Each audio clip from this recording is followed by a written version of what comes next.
Hey guys, what up? Today, well, I have an update for the people who are curious about the build idea I had, which I'm going to talk about in the moment. But we're going to be planning a chains of command build, which I kind of want to play, and I've already put the bare bones in literally just before, slightly before I started my stream. I put the bare bones in, so we'll see how it goes. There's so much glare coming from the sun. I might end up closing my window. But the heat. The heat. Okay, give me a second while I reply some YouTube comments I'm just now seeing. It shouldn't take more than a minute or something. I have a question. What gem setup has the most single target DPS? Since its clearing speed seems very nice already. Using chain return, I don't think I would recommend chain return, to be honest. I'm not sure hitting the edge count has changed, so I can focus damage him one more time. He's not sure hitting the edge count has changed, so you can focus damage him one more time. Normal encounters. This setup seems to work pretty good. Change chain between and then return to them again. It's very hard to test. Hope my understanding is correct. I think I get it. I would not.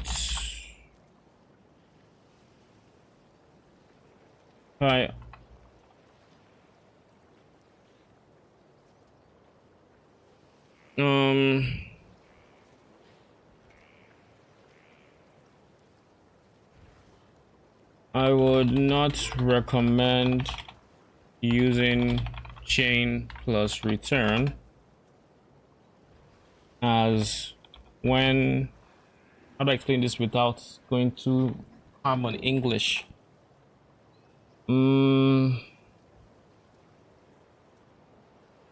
Instead, if you want to use chain, use that alongside a damage gem like controlled destruction.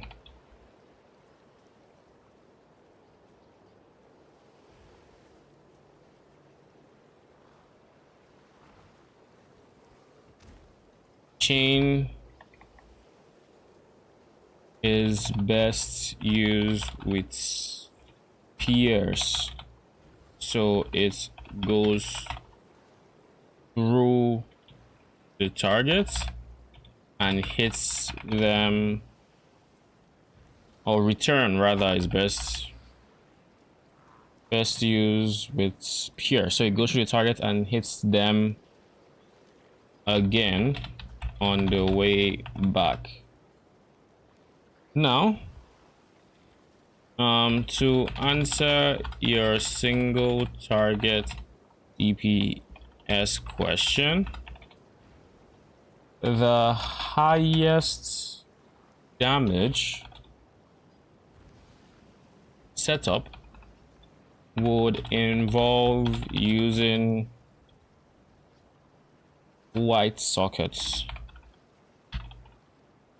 So you can swap years plus return with my POB has awaken minion damage, and I think awaken control destruction with Unetos. I assume he's not using an Unetos, which means he's using a 6-link, so he would have had to pick between control destruction or minion damage. Assuming he's like me, because I went minion damage for the extra level, then control destruction would be what he would swap in. But that replaces like return. What can replace peers that would have a good more multiplier? Lightning pen would. Lightning pen is good with controlled destruction / minion damage, whichever you do not have in your setup usually, and lightning penetration supports.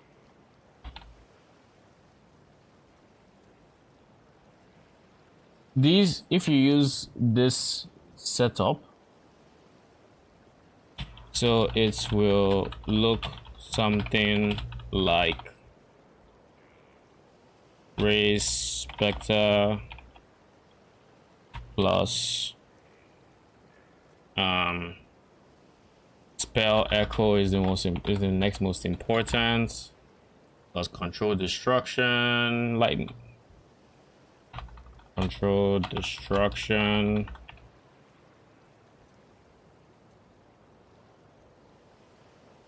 minion damage.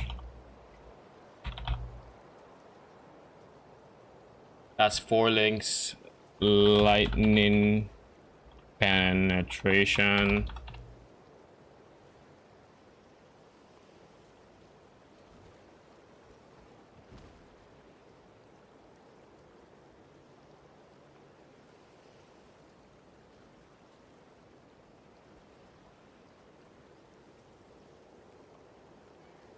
One, two, three, four, five. And what's the last blue gem? Awaken minion damage, lightning pen, spell echo. Minion damage, control destruction already in there. Control destruction is not here. Have 1, 2, 3. Replace these two. Let's just go through all the blue gems because there are a number that you could use. Quite a few. Even Ellie Focus wouldn't be bad, to be honest. I personally don't like Ellie Focus that much.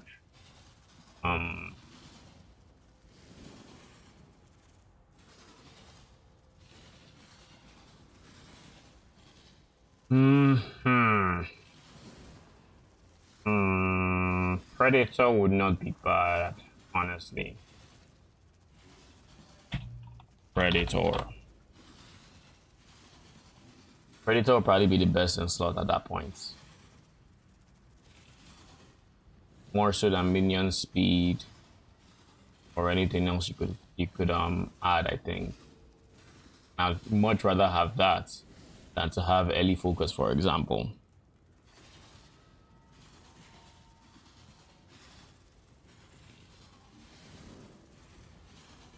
The Delve Mod Spectre chest only comes on level 83 armor pieces.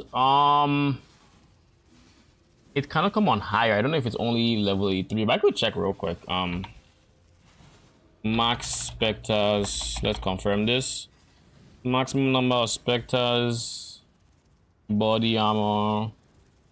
Lego. No, I see some 71, 72s.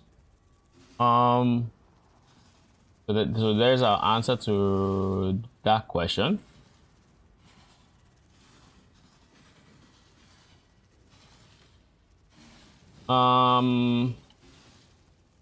It can come on lower than eye level 83.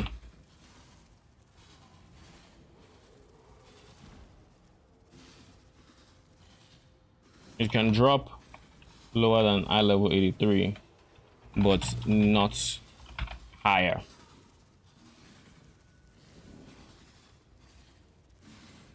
Okay. Any responses with new replies I should be aware of? Nope. Alright, we're caught up. So, like I said, we're gonna be playing around with chains of command today. That's the current plan, at least. And we have a POB here. We're gonna do some farming. We have made a ton of cash. We switched our strategy yesterday. I don't know if I mentioned this earlier, but we've switched our farming strategy from strictly, what were we doing? We're doing Essence and June, I think. Now we've switched it.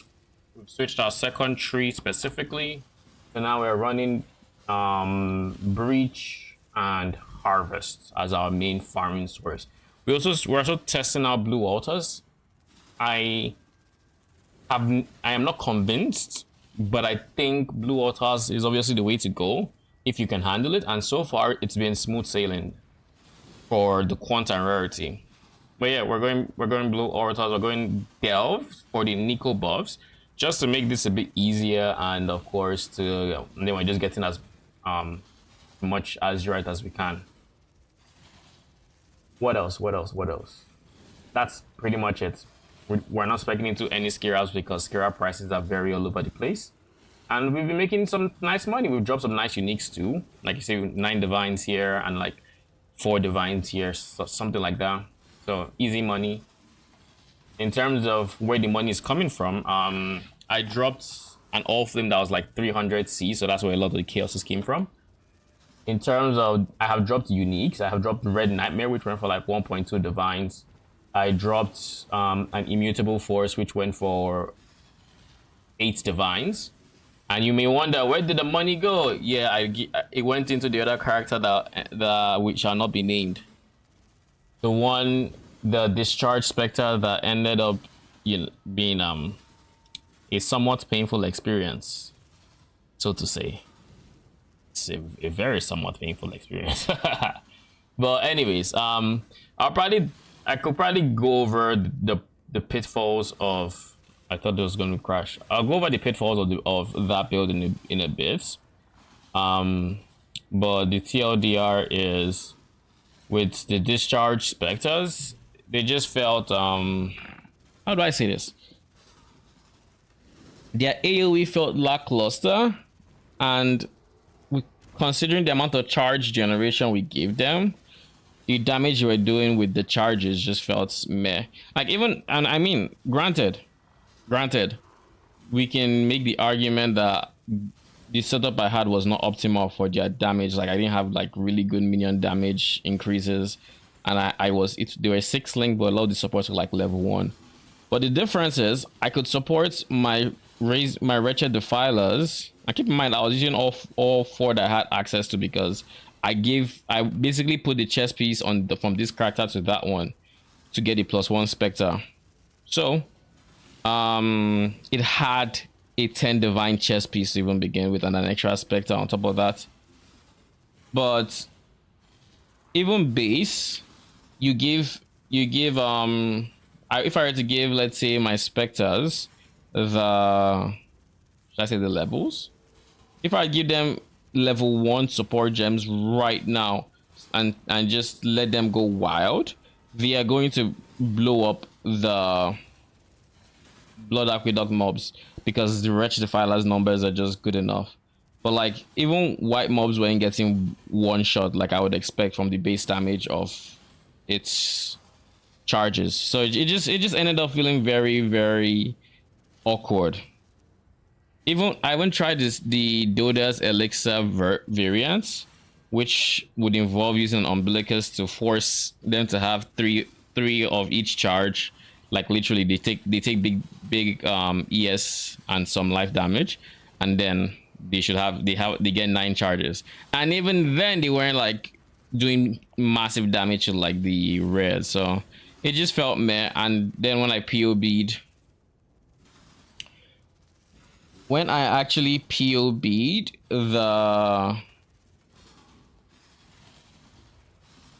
when I did use POB to check for the Raid Lord version, i.e. have 9 of these Spectres, but then no AG to help with charge gen. And of course, because we're using Raid Lord, we wouldn't be increasing their max charge count. So they would obviously only have a max of like 9 each, versus the 6 each, 6 of each charge. I guess if I want to say, like, let's say 18 minus 1, so 17. They could have max of 17 charges for all 4/5 of them. Anyways, so even at that, the POB damage number showed 7 mil, and I'm just like, yeah, that's not nearly enough for me for the investment.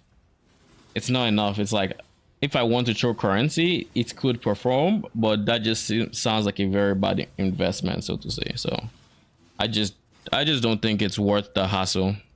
I really don't.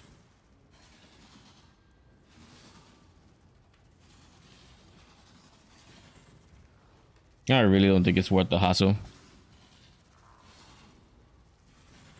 But in any case, we went back to farming, and like I said, we've made some of the money back, With the money we get from this character, which I can't even play without closing this window. But good thing is we need to do POB first for the change of command.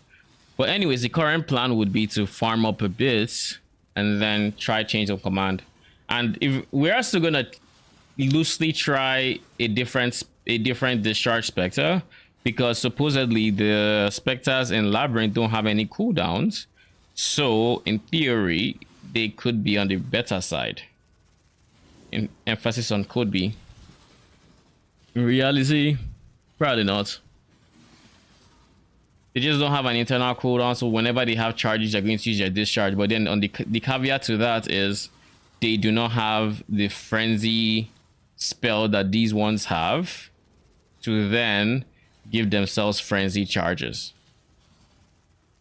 Because these ones just give themselves 3 frenzy charges when they use a skill, and then they can explode with the 3 frenzy charges, but the other one doesn't have that skill. So they are 100% reliant on charges from other sources. But then they don't have an internal cooldown stopping them from spamming discharge. That said, we should actually try it. Okay, wait, before I try anything, I would have to give that one back the chest piece. Sadly. I could use Cloak of Flame for that one, to be honest, but its defenses would feel meh. So is there anything I wanted to pass with this? Probably not. There's nothing here that's a level it can use, and I think it already has all its support gems, so I just need to make sure I don't leave town without my chest piece.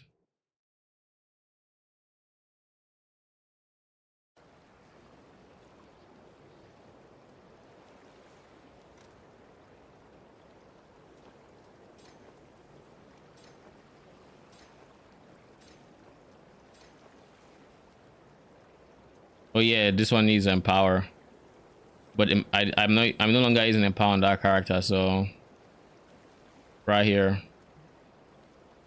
Oh, look at it. There you go.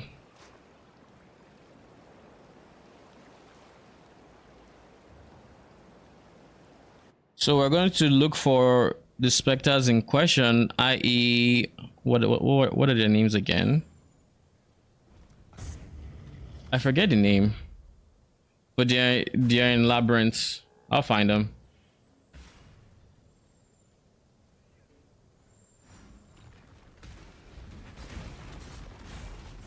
See what I mean? They aren't even one-shotting things here, and this isn't in.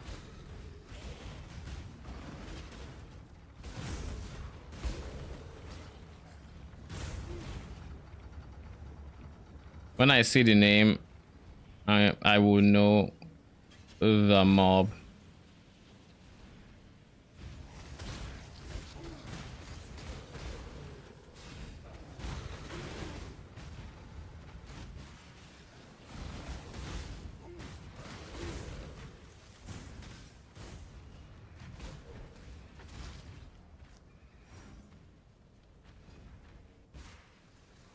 They typically show up here.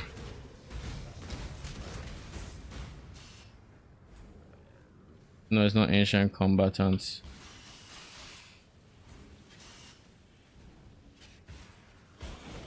I think these are them. Nope, not them. Those are just eternal servants.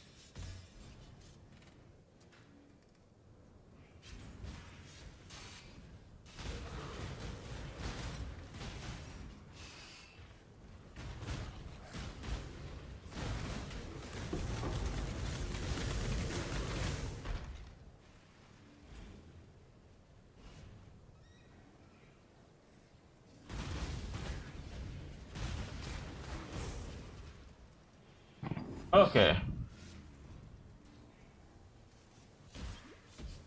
The problem is I don't see them showing up if I were to go to the next area. Like, for example,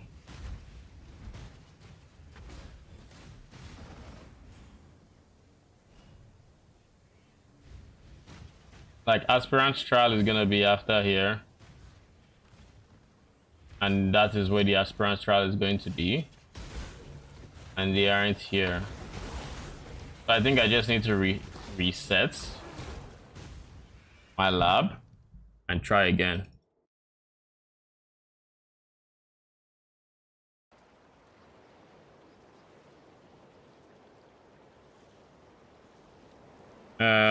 Let's try again. This is Gem Conic, right? Yeah, level 70.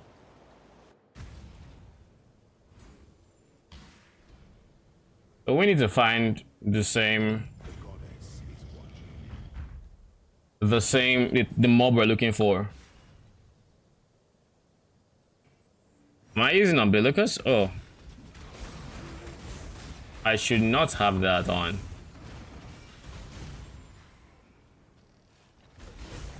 But it doesn't matter too much.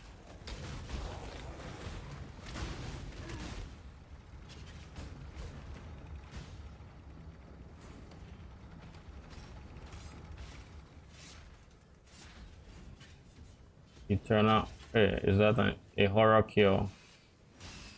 That's the one. Shadow Lurker. This is the one. Okay, we found it. You don't have... Yeah, you don't have that. Alright.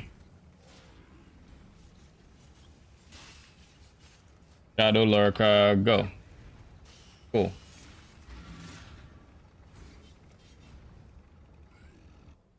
So that's the one we're looking for. Now we just go back to our hideout and try to raise all 4 of them.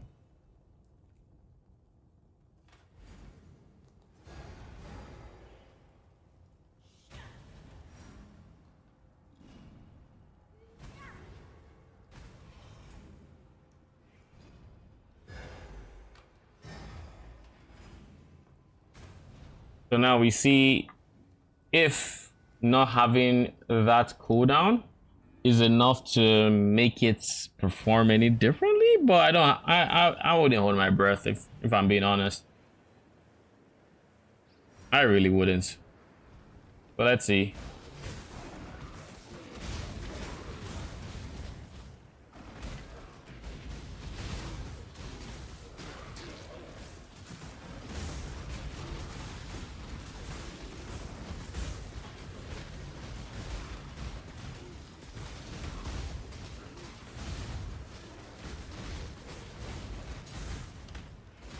It does look like they're popping a lot quicker, I'll be honest. Like, you would think the like base damage is still low, right? So like there's that. But they're popping quicker. Like you noticeably so.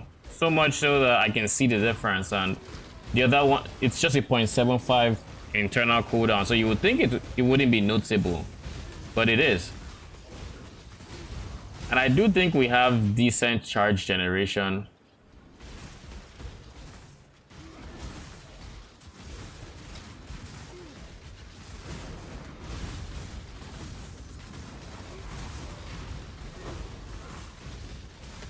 Okay, so let's do this again and let's see how it goes.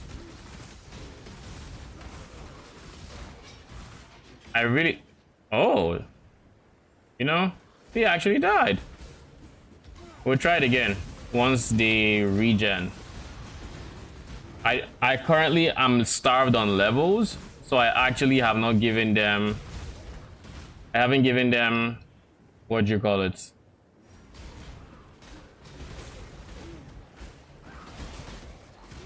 Leech, or the best they have is life on block.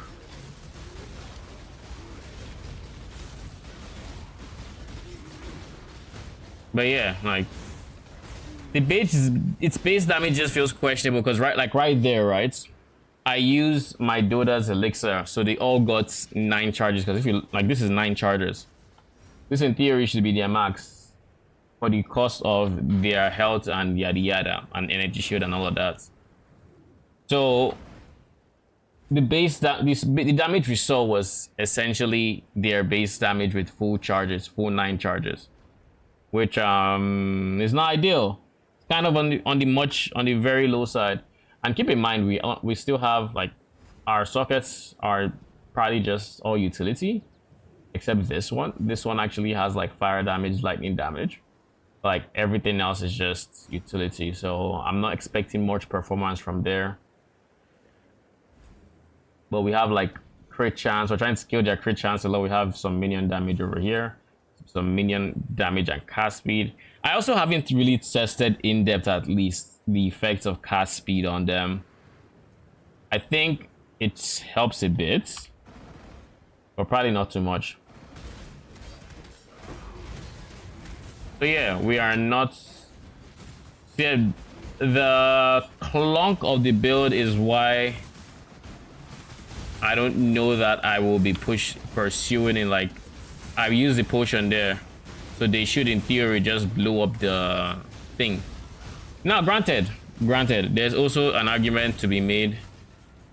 There's an argument to be made about the fact that I am going for max charges, so I'm stretching myself thin kind of to achieve the 6-ish all charges we get on the tree, because I do go here and I end up here too on the POB.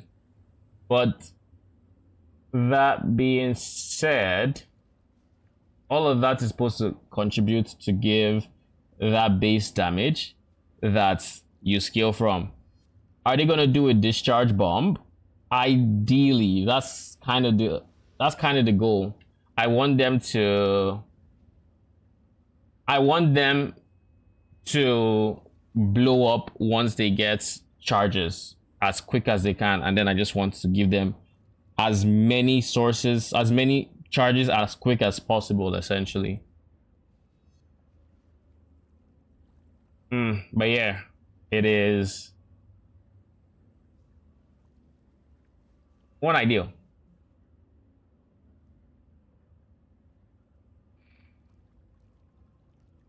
Another thing I am thinking about, PoE Wiki, where are you? I need to read the verbiage on this because I don't remember how it is. It's is it Supreme Grandstanding?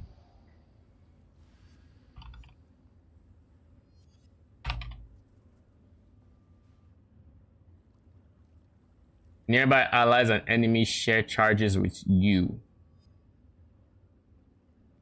Enemies hitting you have 10% chance to gain a charge. So they share charges with me. So they get charges, I get charges.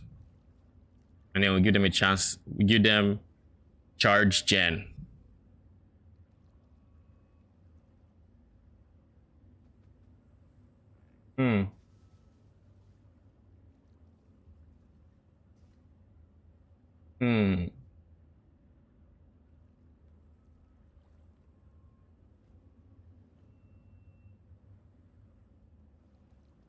Now, the reason this is a nah is they will hit me or however they want to get the charges, but then I will get the charges, not my minions. And when my minions get charges, I get it too, but I'm not the one that needs the charges, my minions are.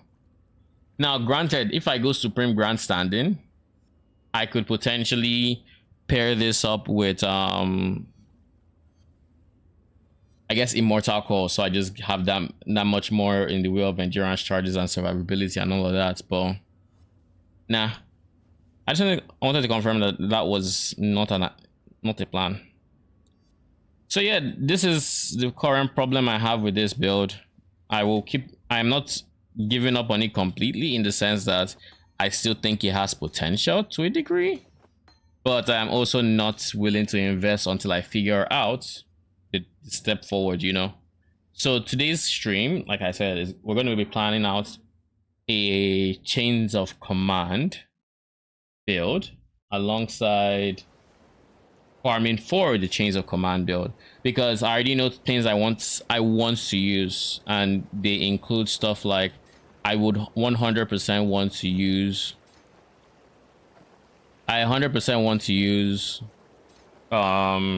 Mahozotto's Machination.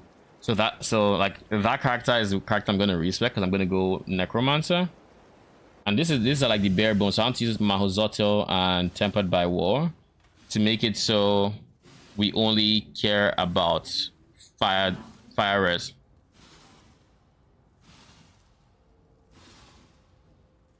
So my Hosoto converts 50% of my cold and lightning damage to, which, speaking of which, I might as well just buy my Mahozoto right now. Well, it basically means I would convert 50% of elemental damage, so fire, cold, whatever, to chaos damage, and then 50% stays as the element. But then tempered by war means cold and lightning get converted to fire, so I would effectively be taking 0% lightning and cold, and 50% and everything would be fire and chaos, and physical stays physical. But it doesn't end there, because 50% of elemental goes to chaos, so 50% of the damage that gets converted to fire still gets converted to chaos because it's still fire. It's elemental. So in reality, for every cold and lightning damage point, I guess for every 100, let's say 100 damage I take from cold and lightning, I only take 25 fire damage, and I take 75 chaos damage, if that makes sense. So it's actually 75% chaos res, and I think it allows me to go 85% chaos res cap very easily. So Mahozoto, I'd cap fire res to the point where it would be, what was it, 80? Yeah, 80% res, and then I would use a purity of fire to try to get 8 levels, 8 max res, so it'd be 88 fire res, max fire res, and 88 max fire res, 85 chaos res, and then physical we'll try to convert as much as we can to elemental. We could even use we can't use a cloak of flames because we need chain of commands, right? So that's not an option, but we can use like taste of hate, any source of phys damage taken as we want it, including physical damage from hits taken as chaos damage. We want that one. So we'll probably end up going for this right here, plus this further allows us to just get, oh wait, we can get it from here too. Never mind. Yeah. Keep in mind, we don't care about these two. We do not care. So where were we? So we spent 91 points so far. We're scaling durability a bunch. We're going for charge gen for the chain of commands because we plan on using one writing jar instead of having to use 2, and we're going to be penned out the tides of time. This, if I'm understanding it correctly, means we are getting 3.6 charges per second. So let's say you're in a boss fight, yada yada. You press this twice to take 32 charges. You have 8 left, but you've killed 4 worms, so you get 4 animate weapons. Gaining almost 4 charges a second means in 2 seconds, give or take, you should have another. So that would be another 2, so you get 6, and then it scales like that. If it still ends up taking too long to ramp up, because we'd scale this, and part of the reason we want this is so we can actually still use tempered by war and get 5% of fizz taken as fire on both sides to get 10% fizz taken as fire. But I digress. How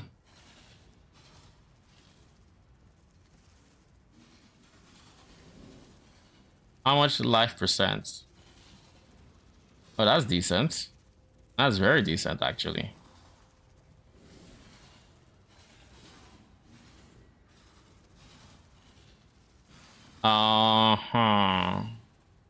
We'd go minion crits, and if we're going minion crits,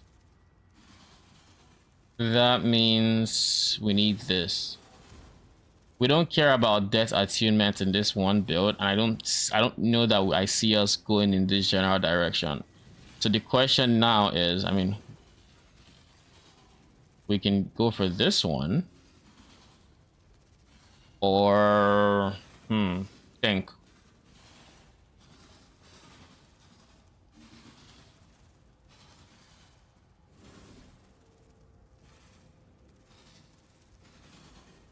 What do I need from the tree from this point on? I need aura effects.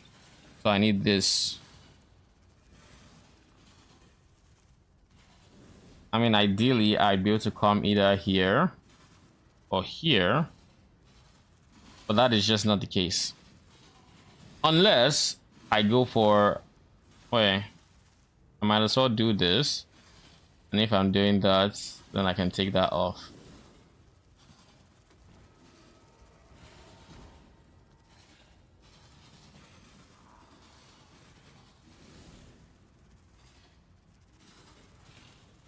So let's go large cluster. Then we do minion damage.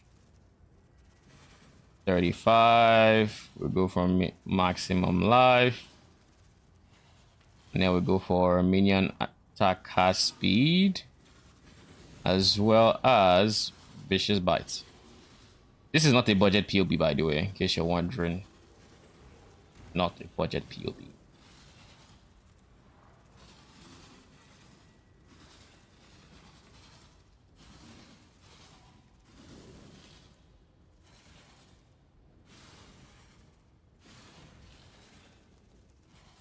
Now I'm thinking, do I go for a small and go for I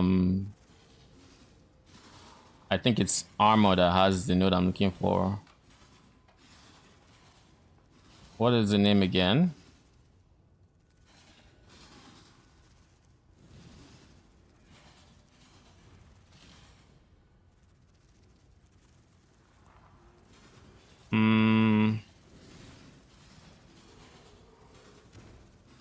None of these names seem familiar.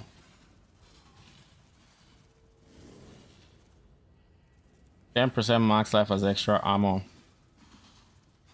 Not bad at all, considering I have. But then I'll need to be a life stacker for that. Prismatic carapace isn't bad because it's a +1 to auras. So it's not armor.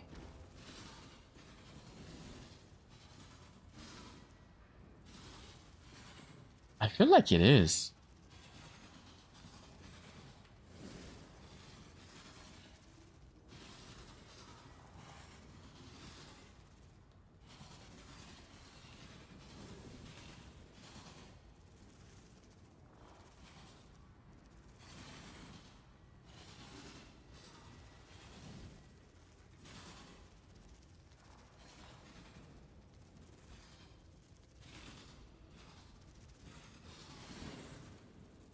If you're wondering what I'm looking for that I cannot find, it's the one that gives max res.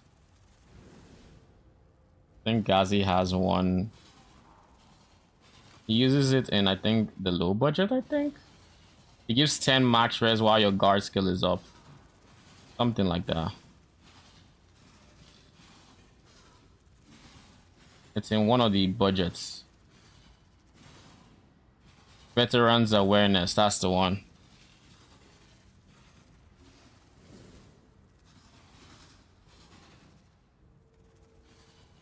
%10 all early res and maximum early res while affected by a non-val guard skill. PDR while affected by a non-val guard skill. And then more damage taken if this was... Okay. We're not going for that. I thought it would be better. It is not.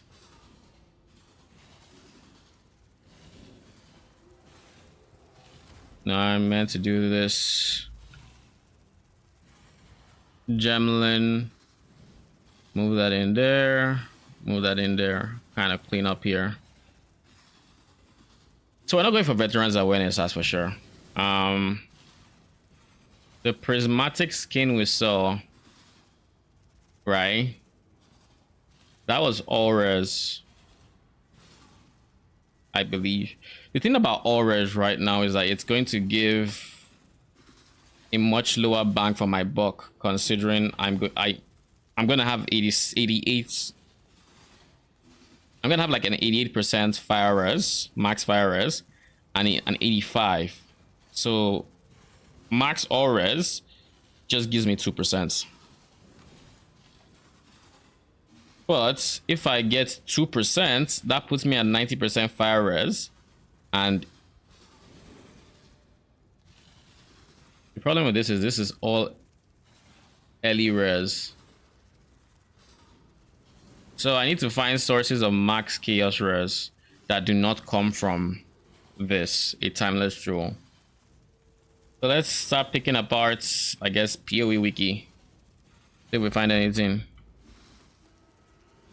Chaos damage.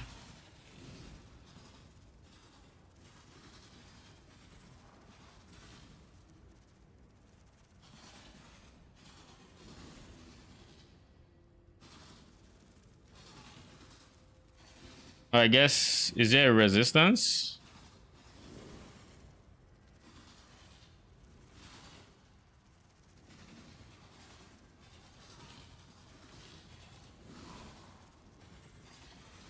Maximum res, there we go.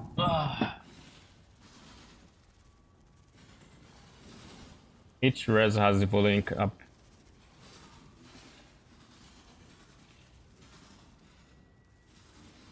Sources of increase, reduce, less resistance, increase, reduce, less resistance, recap res, yada yada.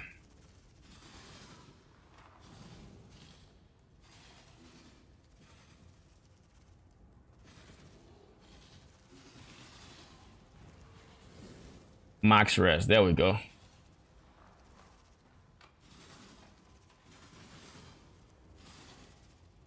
Wait a second, where is it?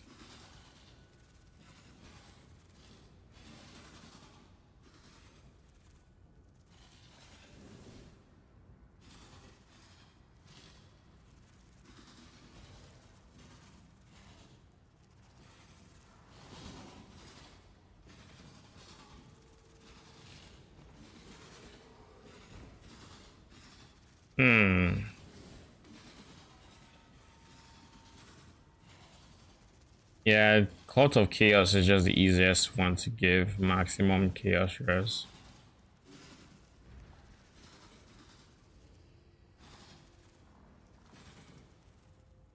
Barbarism, so if I were to come here, that would be +1 fire res easy. But getting here is not easy, you know? It is not. I could give up some nodes here. I kind of want to block cap too, but there's also that. So I will need Tempest Shield, which gives me immunity to shock. I will need Tempest Shield in this build. I need Tempest Shield, I need Purity of Fire, I need Determination. What else do I need? What else do I need?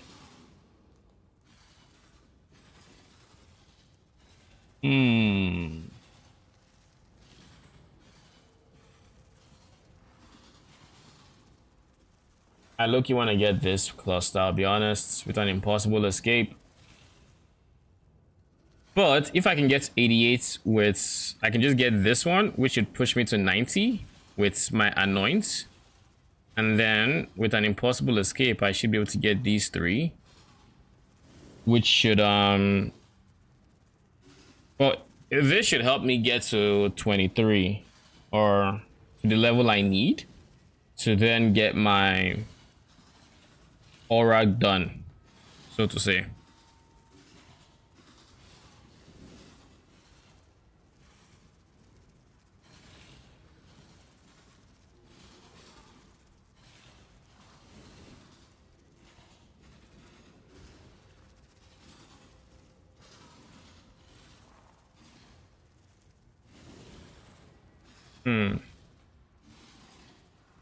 Think.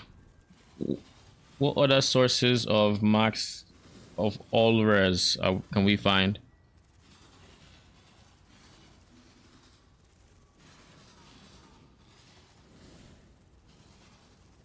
It's just Cult of Chaos. Thank God for. Thank you for the follow. Sharing is pretty cool. I might kindly add me on Discord. Yet another bot. Oh God. We already have Divine Flesh. That is the easiest source of like max chaos res, I think.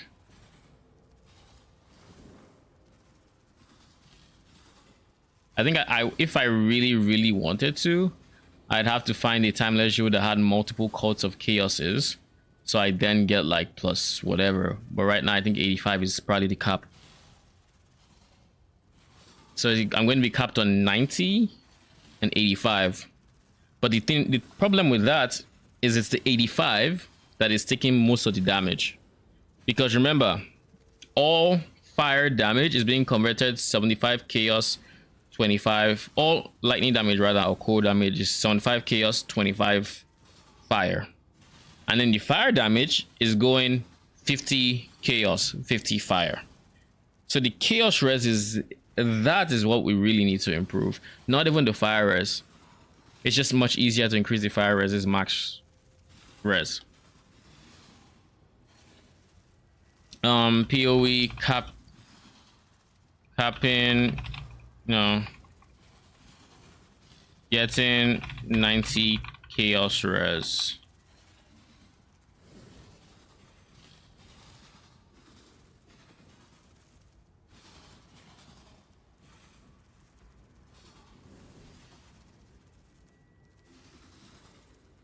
Chaos notable, which is plus 3 chaos res.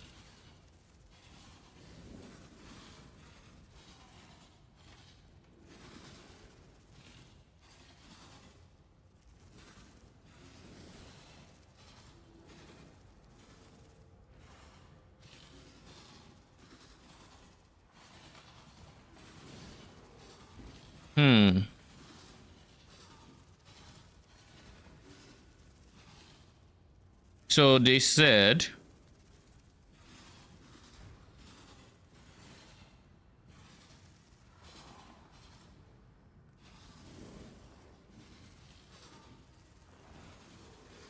oh shit, yeah, it does. So we do need a chaos mastery. Where is the closest chaos mastery?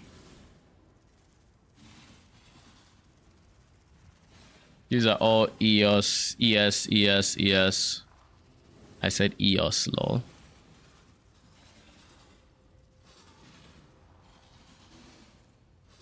There is none that is close to here except this one. But then I will need to waste points to get it. Like, I don't do chaos damage. I don't use chaos damage. I don't care about any of this, but I'll need to get up here or here to then get the +1 max chaos rest. I don't think this is an option. I don't think it is an option. I would love it, but no, it's not an option.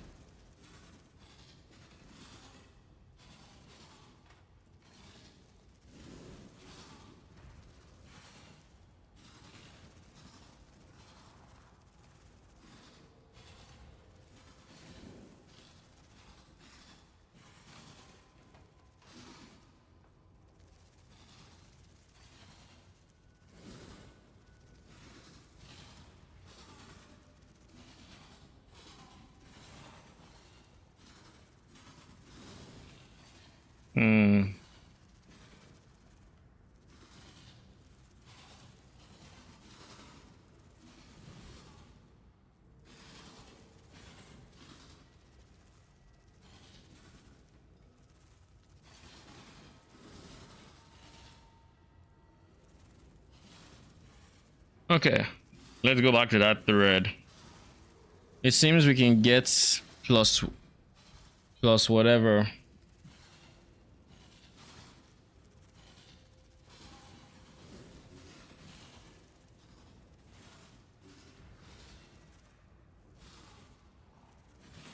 So, can I use, if I am to believe what I just saw, I think it would be small.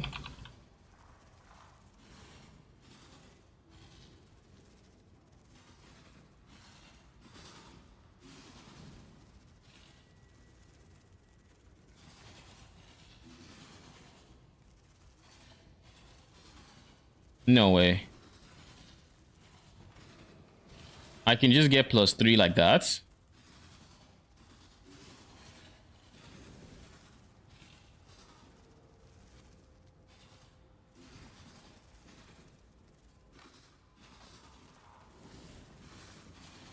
I can just do that and I'm capped on Chaos Res.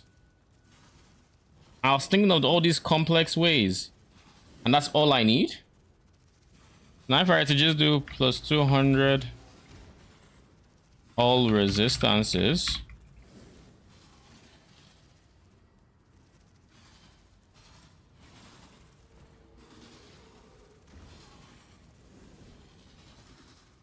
I'd get 90 this. And so my max chaos hit is very huge. That is big.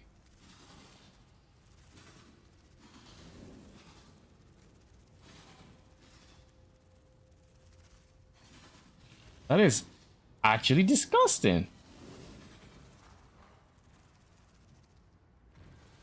By the way, let's switch this to this so we don't get misled. Okay, so with that in mind, we are 85 auras. And as for this, I haven't even done anything in this regard, but my aura setup would be Purity of Fire. 21. Am I going for any uniques here? None that I know of, so I'll put this on something that I would get plus to AoE, but the easiest would be gloves. They are the easiest to get. Purity of Fire, Tempest, Shield, Determination, Enlighten.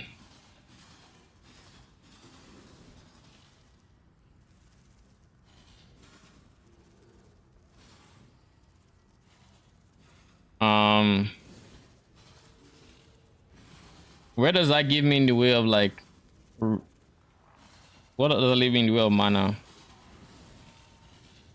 A decent chunk, to be honest.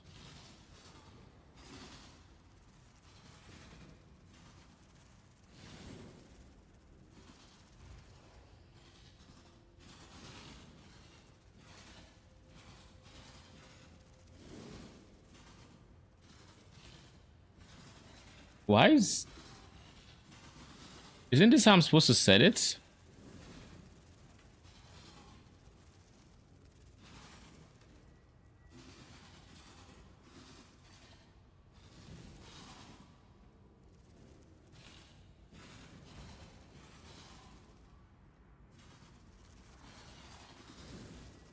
I don't know.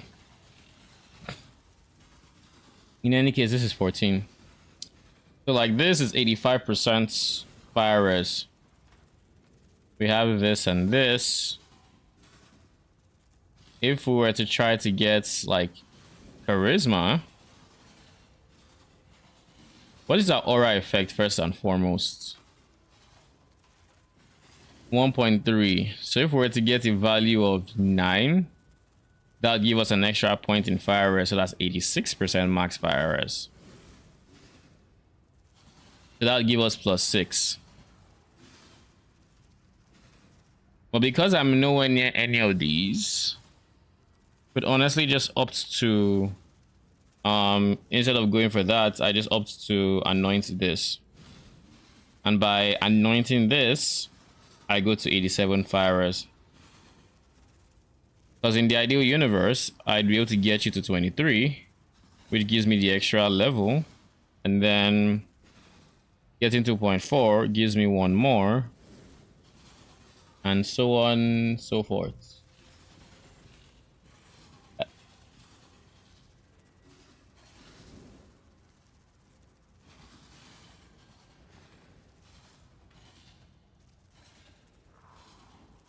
But yeah, I don't know that we can get aura effect from many places.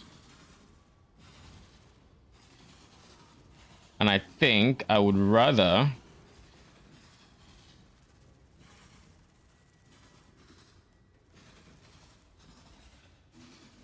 I think I would rather. I mean, this is fine to be honest. Like, I don't need to cap. I don't need to take this to 90. I don't think. That being said, I could go Green Nightmare because I am here and get some suppress as well. Let me look through the nightmares. I think I'll probably end up going something like Blue Nightmare. Red Nightmare is the one I sold and its chance to block AD. Honestly, I think Red Nightmare is the way to go.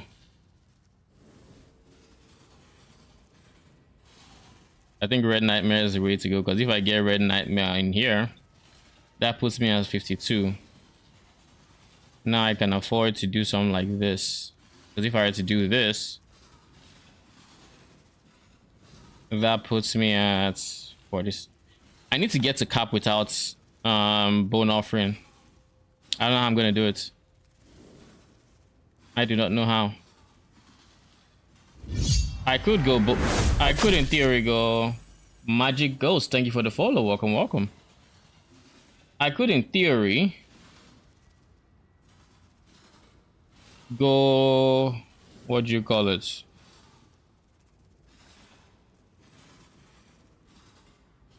I'm trying to think. The reason I don't want to go the obvious is simple. I don't want to. I want to skill crit. So I want to go Spirit Offering. Simple as that. I feel like we need the AoE.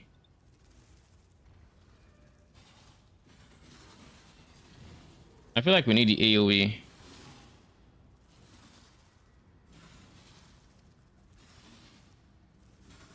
Because of the line that says it splashes.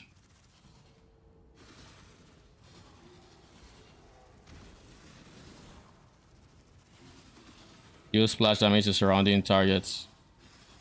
It splashes, and I think the AoE, increased AoE would actually affect that.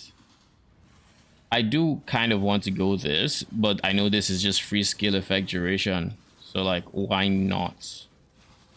If I can, why not? Because this gives me what? 20% increased minion duration. What is your current duration? I think it should be here.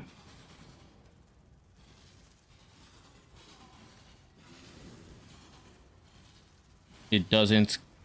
Oh god. Okay. The current duration is 20% from here. 12, 12, 20. So that's 24. So that's 44 plus 40, 80%. That gives us a whooping 36-second weapon uptime. Now, if we were to remove the 40% we get from Ascendancy, we're now looking at it goes from 80% bonus to 44, I think. Something like that. And if it's 44, then we're now looking at a 28-second duration. And while it doesn't matter, honestly, having a shorter duration doesn't matter. Not really. So we can opt for more damage. Because we are going to be using a trigger wand with aggressive. Aggressive is kind of necessary here. So trigger wand with aggressive. I'm gonna have to craft that. Oh god. Anyways,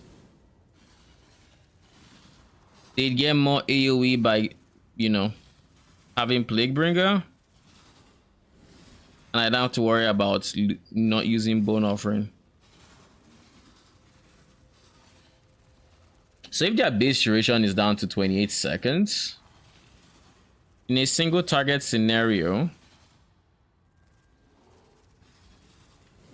how many times can I use this?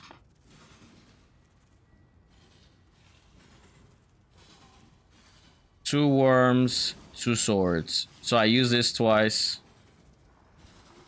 You know what? I'm getting I'm gaining 3.6 charges a second. I'm going to do simple math right here. 3.6 charges a second, 16 over 3.6. It takes about 4 seconds to get a flask press, give or take. 4 seconds right now. A bit, actually a bit above. So let's say, let's just use 4 seconds, easier. So if it's 4 seconds, we're going to add some breathing room towards the end, don't worry. But for now, let's go 4 seconds. That means we start to fight by giving it four swords. And then every 4 seconds from there. And then we have 28 seconds of duration, give or take. So in 28 seconds, how many fours are in there? 7, right? If there's 7, 28, so that means we'll use it 7 times and we'll get 14 swords over that period. Which means we will cap. But that being said, I think going to writing jars just makes sense. For the simple reason of, with 2 writing jars,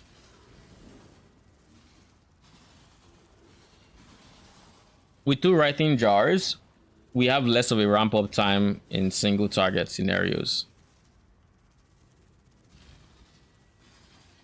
Now, if you're going from mapping to bossing, this is less of an issue.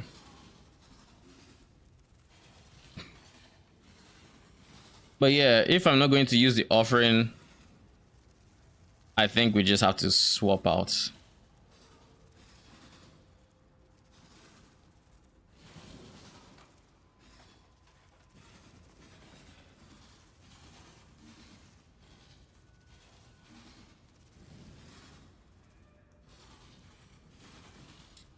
I'm gonna have to use Devouring Diadem.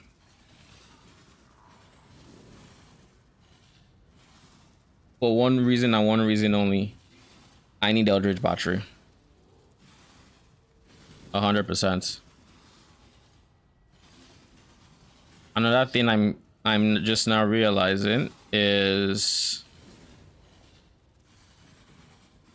I kind of skimped on minion defensive nodes. Well, I'm not just now realizing it, like I know. I skipped out on. I'll probably go Convocation and have them rely on regen, to be honest. This gives us some regen, right?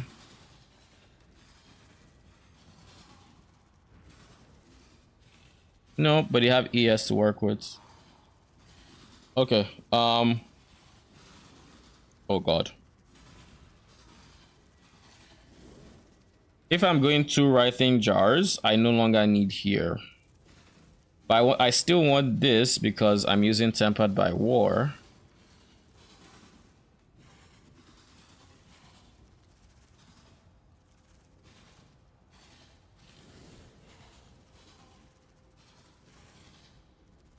Corrupted blood cannot be inflicted on you. That is big.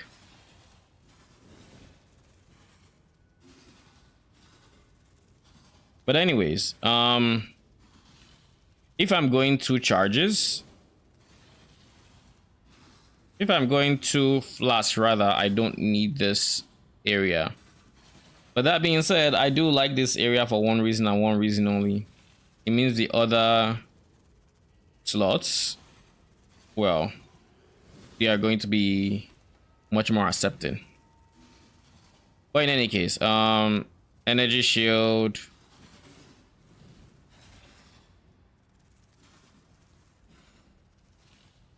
What would be ideal? I think ideal would be dexterity here. Fire and chaos res is also fine. Let's do fire and chaos res.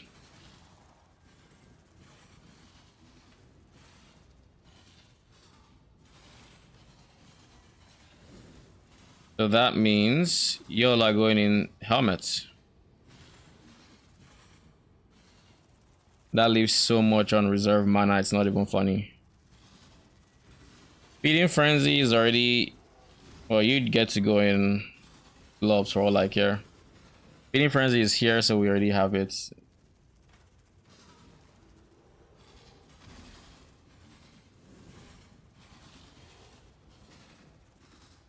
How long does fresh meat last? 10 seconds, right?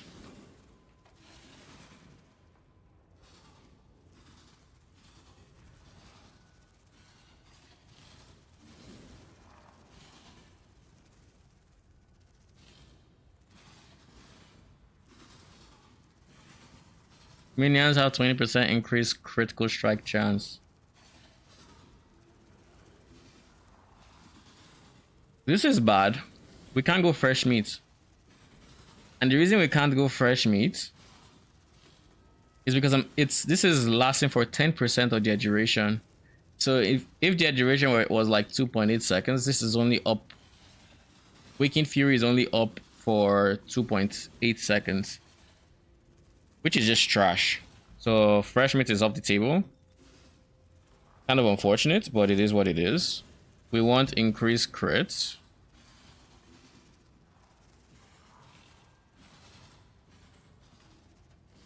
I have half a mind, if I'm being honest, to go like focus on cold damage, because even though the sword in this case,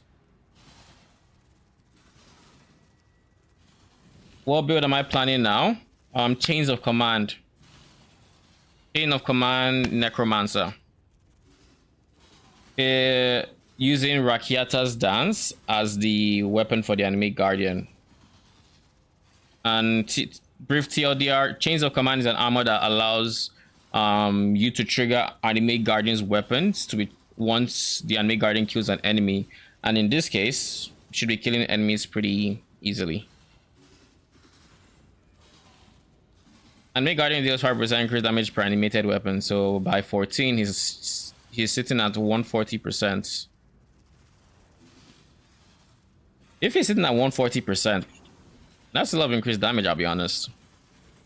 It's not a bad idea to go Anime Guardian of Smiting.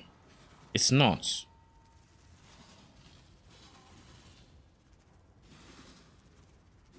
But then I have to deal with Smite's 50% conversion to lightning. I mean, he's already going to be doing lightning damage from the sword, so it doesn't really matter too much. It just means converting 50% of his damage then to cold, of his fist to cold, would be the max we can do. I have to think. I don't want Anime Guardian of Smiting, simply because Anime Guardian of Smiting loses the more max life we gain from here. Like, this is 40%, or 40% at 21, but it has 40% more maximum life versus this one that has 40% more damage. How defensive am I going to build it? If I'm going Void Forge, there's no universe where I go Smiting, because if my mid-dark Guardian cries, I will cry. Like, if he dies, I cry. Simple. But I think I can afford for him to die with this current setup. I think. I agree. The life is very important. But by going Smiting, so here's something, right? I could choose to lean more into lightning, have my Anime Guardian of Smiting just convert all his fizz damage to lightning. Rakiata's Dance already has base lightning. It does have base cold, but it has base lightning too. We can pair all of this with a Perkle Store, as well as volatility. And we would then have a lot of lightning damage, like a lot of lightning damage being done, and it'll be good damage. But on the flip side, if we were to lean more into cold, we'd go for regular and mid guardian, who does 100% physical. We'd convert his damage to cold, so all the weapons now do base cold damage. They would crit, so that means they would freeze a lot and chill, which is very nice, as especially as like a defensive layer and stuff. Then what?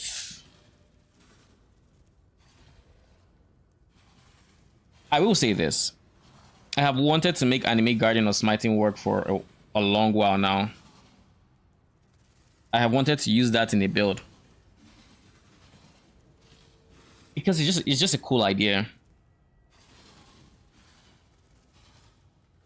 One big problem I just now thought about with Anime Guardian of Smiting is, I believe it is ranged to a degree. It is semi-ranged. You know, it smites. I don't know how its AI performs. I don't know if it walks up and then does its attack. I don't know if it uses it from afar like most people would have used smite. I have no idea. So let's go to YouTube and let's see the Anime Guardian of Smiting. Animate Guardian of Smiting. I want to see what the AI does.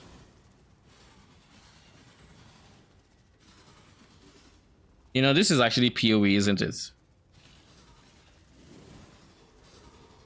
It isn't?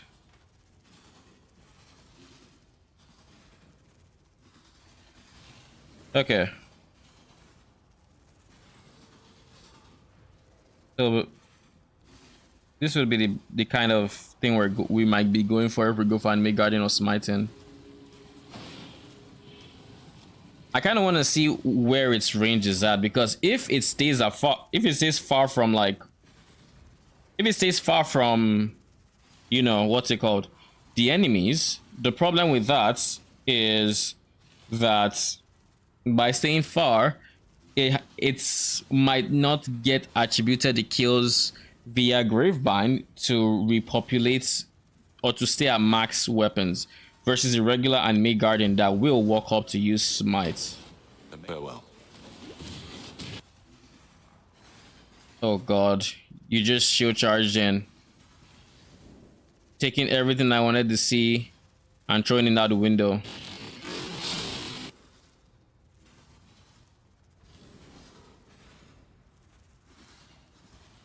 Where is the Guardian? He's not smiting right now. Okay, he's here.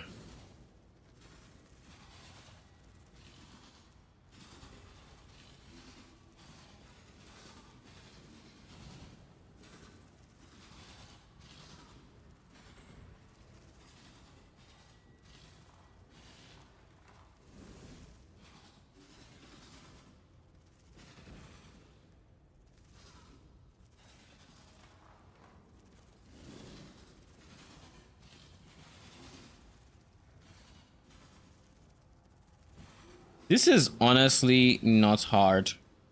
Yes, what did you do? Sign of the Sin Eater.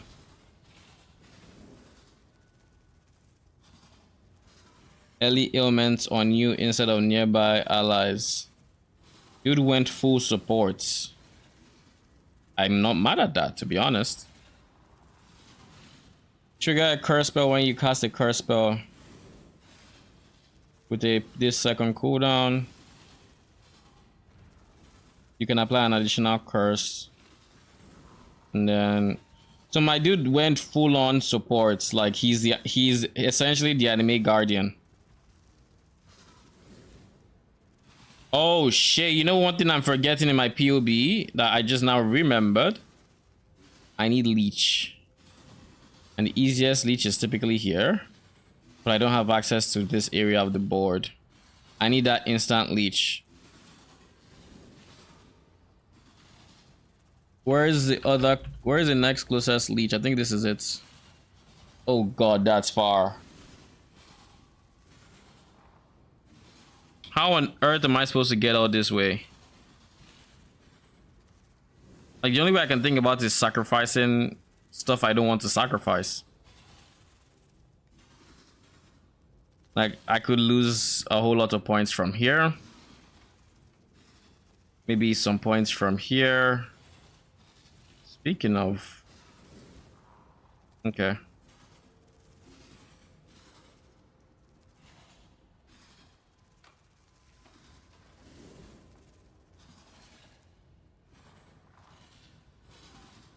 How do I get to instant leech? This is 9 points. 10 points if I want the mastery. If I choose to do that, then I'm giving up on my max chaos res.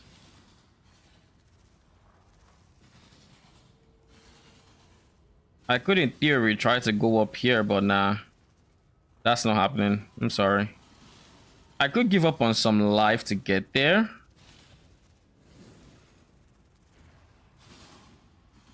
The reason why this is possible is I would then replace the life.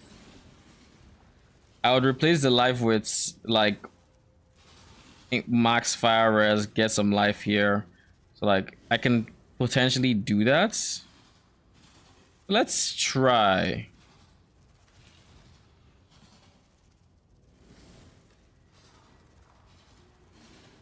I hope there's enough life to make up for it too. We'll see.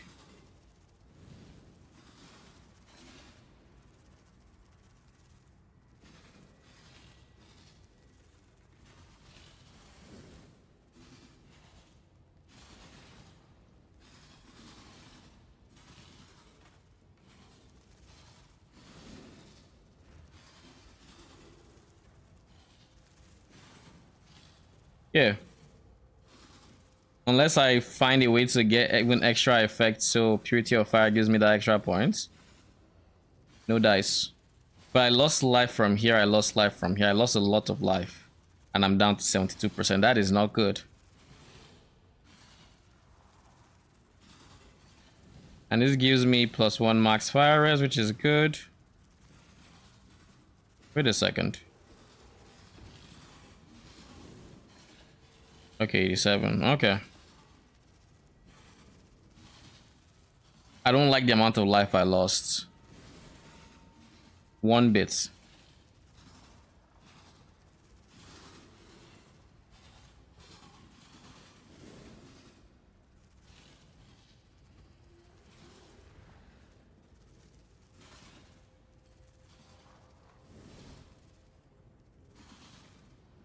What if I take this off?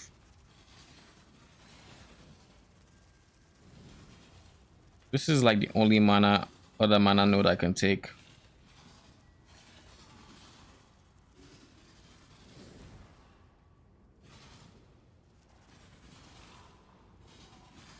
So I save a point that way.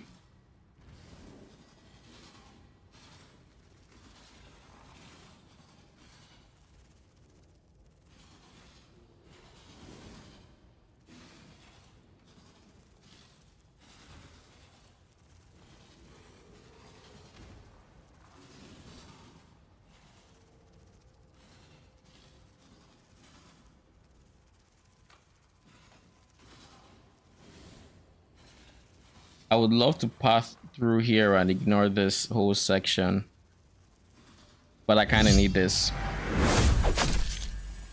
Undead, thank you for the follow. Thank you, I appreciate you. Holy shit, I need more health. What is the easiest way for me to get more health at this point? I already get a ton from here. I could just go for like the extra points. No, this is ES, not health. Go for like this.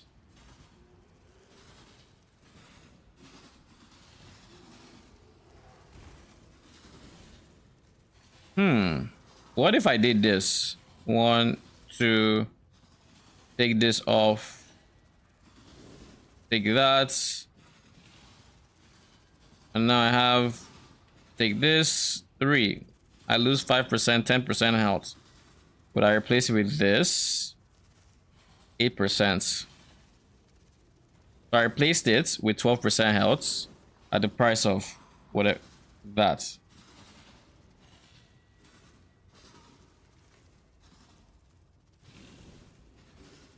that at least gives me slightly more health. Not that much more because we still give up that for it.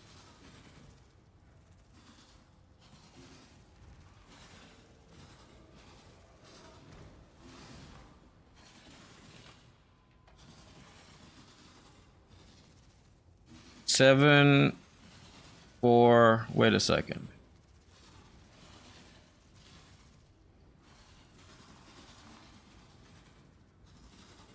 So I cannot have 3 phase damage taken as.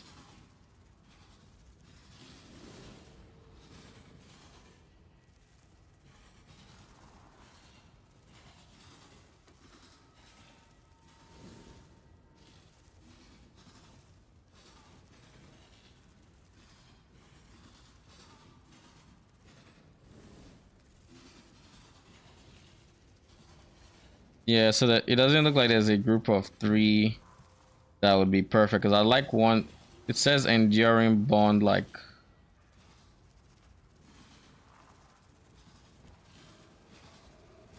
wait a second.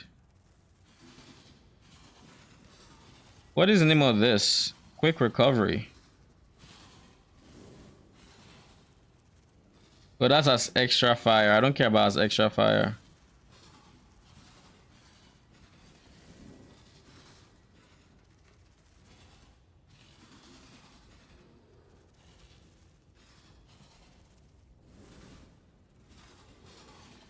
So in theory,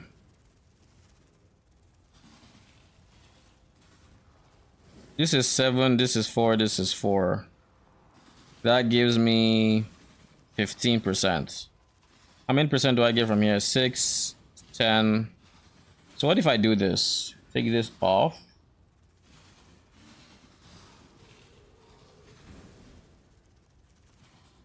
This also gives me a percent.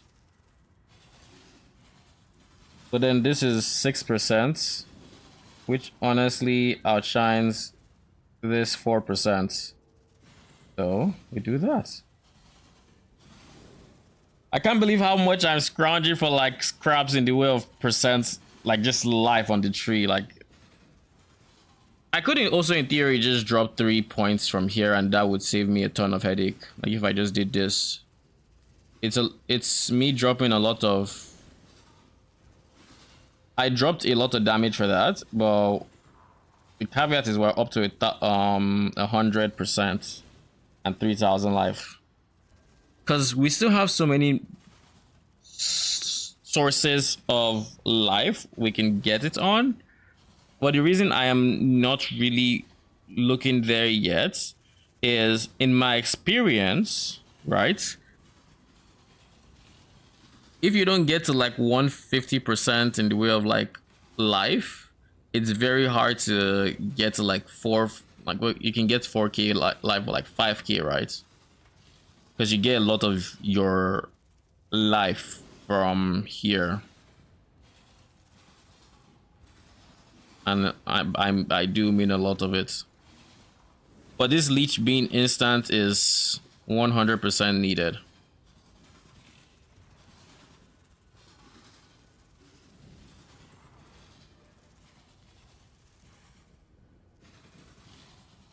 You know what?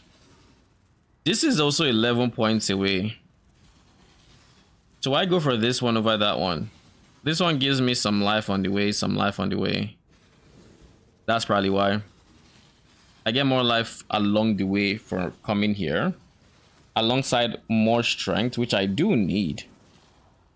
Versus going here. Because if I were to go all this way, it would take, I think, one more node, one more point. And this is the only life I would get for it. I do get easy access to this, so maybe I then save a point here. Yada yada.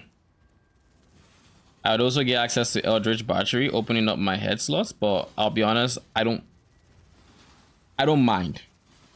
Reason I don't mind, this is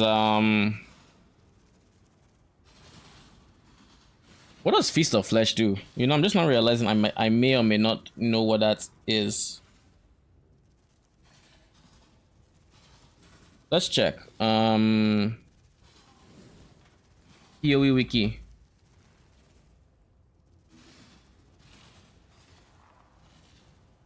Feast of Flesh.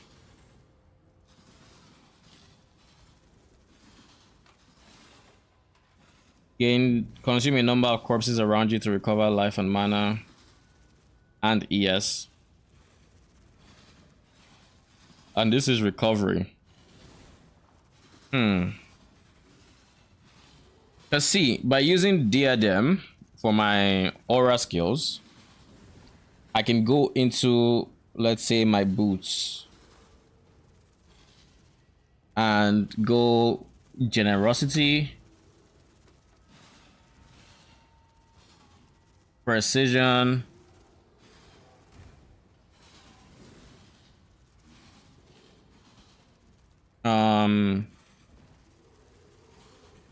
have I decided to go and make Guardian of Smiting is the question. This is the question. Because if I have, I would go Wrath here.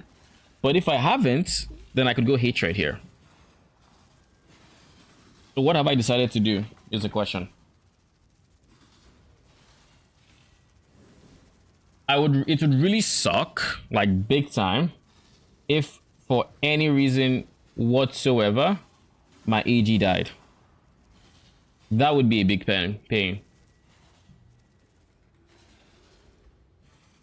And it also doesn't help that we aren't linking our AG to like really offensive stuff, so we don't really care about its damage. It's not linked to anything huge on DPS. Yeah, I'll use regular. So that means Hatred.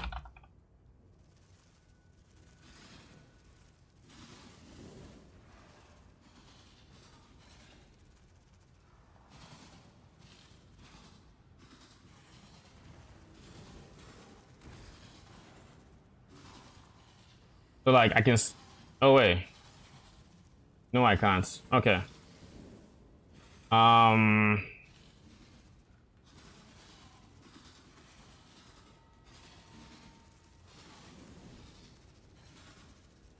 This would give accuracy,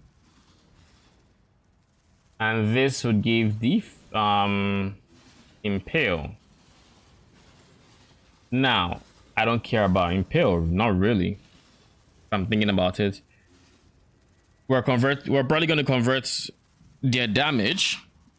So this is meh. I don't care too much. Defiance banner would probably end up being a staple. If I can run a 50%,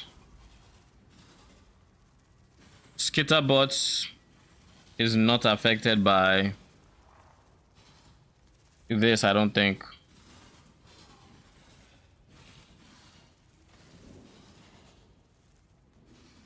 What if I go Skitterbot and Unbound Ailments?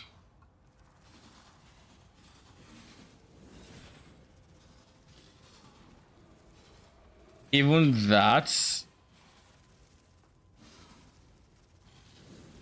Okay. I could go regular Skitterbot and that would still be fine.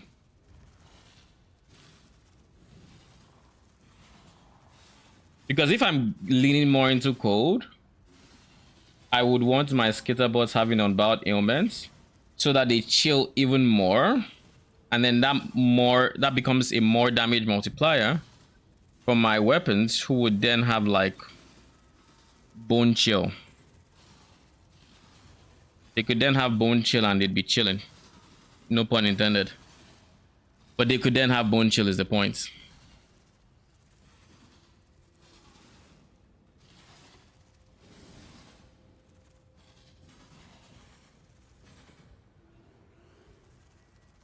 Oh wait, no, it's the other one that takes bone chill. Rather, it's the skitter bots.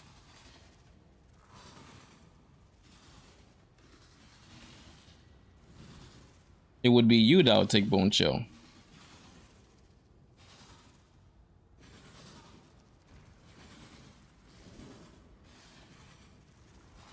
But again, reservation. Because so far there's nothing here that is not important. There's literally nothing here that's not important.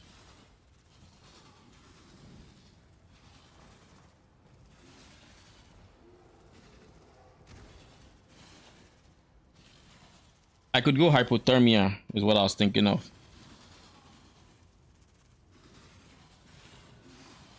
Which is just a 29% more damage with hits against chilled enemies. Oh. Meh. Hypothermia is also meh.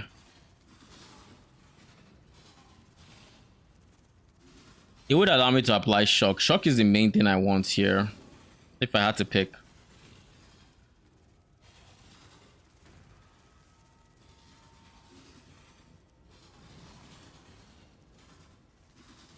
And I don't want to mess with precision because precision is the source of their crit chance. It is the source of this. And we get to 32% crit chance. In the weapon, we then go desecrate, spirit offering.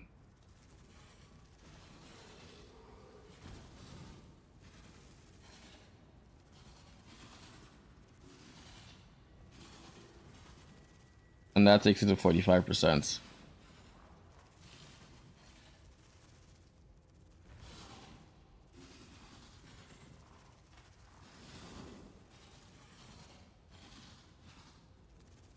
It's not worth using Awakened Generosity with only precision, that's for sure. It does take the accuracy, like, you know, next level. Maybe it allows me to save some points here. Oh. So if I actually get the Awakened Generosity thing, then I don't need Griff Pact. I don't need accuracy on gear. This is literally enough.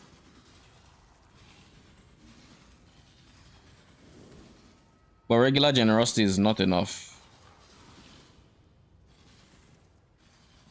Yeah, regular generosity is not enough. It has to be awakened.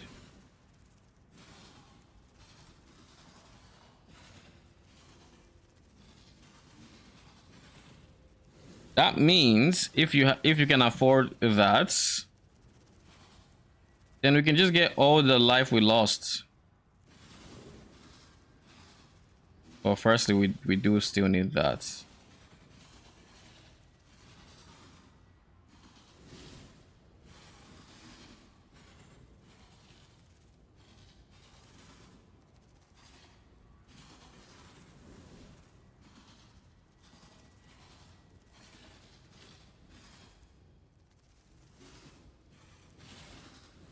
So something like that. Something. In reality, this would probably have been one of the better notes to get. Easy 13%. Well, this is fine. So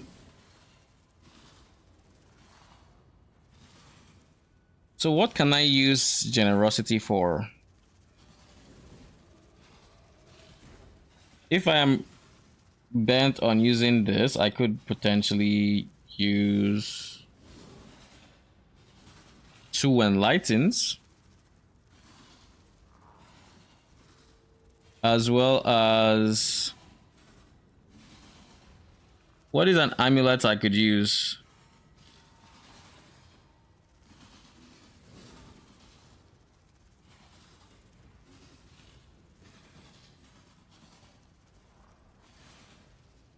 Ashes would make my AG very time. No, Never mind. Quality just gives my AG movement speed. Unnecessary. So, no to ashes. This is also surprising. Is actually what I should go for. Maybe not envy. Obviously not envy. But like, I could easily do hatred.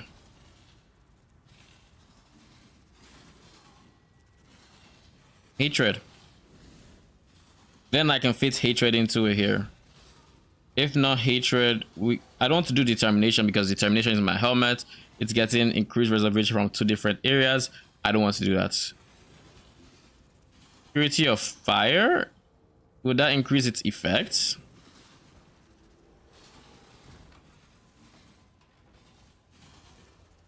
No, there's plus this is the 35%. I feel like it's a waste to use it on the 35%. So yeah, I think hatred is the way to go because I do plan on scaling the cold damage. And then we anoint it with charisma.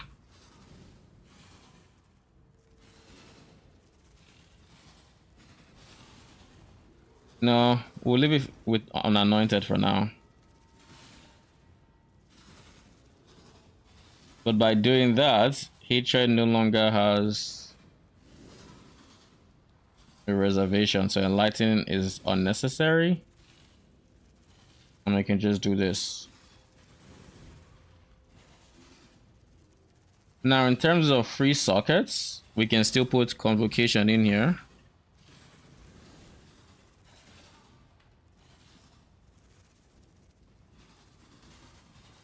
I might put Storm Brand in here. That's something I could do.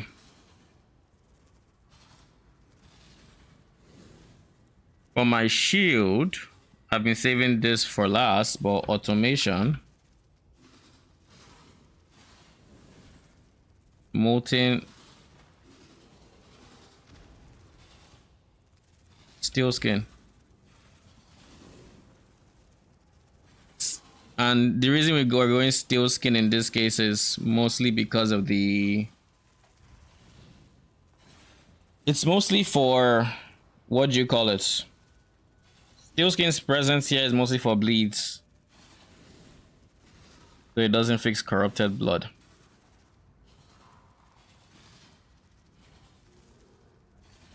I've half a mind to go for this one instead of this, but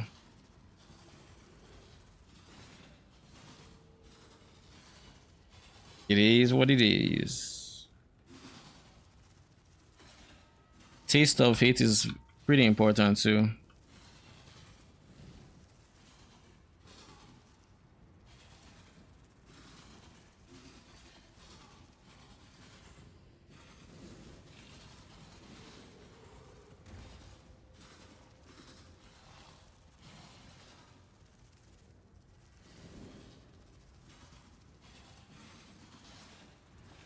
But with the current setting, we have like 65% uptime, which is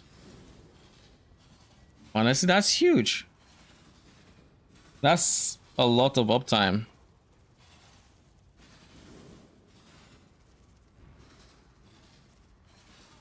.35 charges every X seconds. If I were to turn this off, what is the uptime? 48%, so 50% uptime.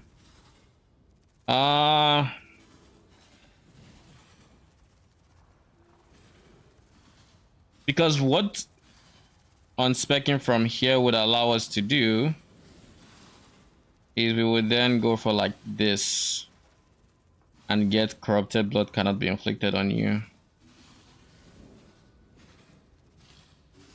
And this makes us corrupted blood immune. And then steel skin removes bleed. So physical dots are out of the question. Poison, we're 90% chaos res capped, so that's not an issue.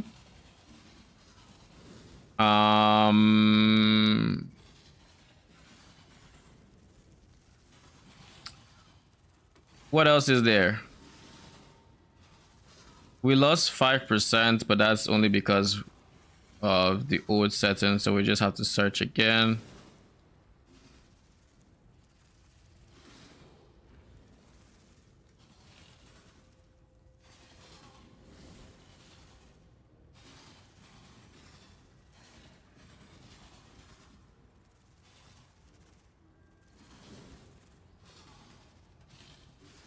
So now this gives 5% phase as fire. This gives 5%.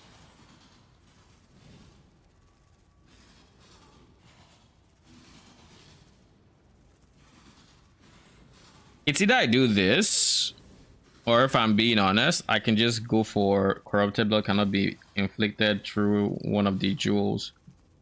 But that being said, we actually don't have many jewel sockets in this build, which is ironic too. How about we take some points away from here, like 2 points, and then get here. This would effectively give us, we could use this for our corrupted blood cannot be inflicted.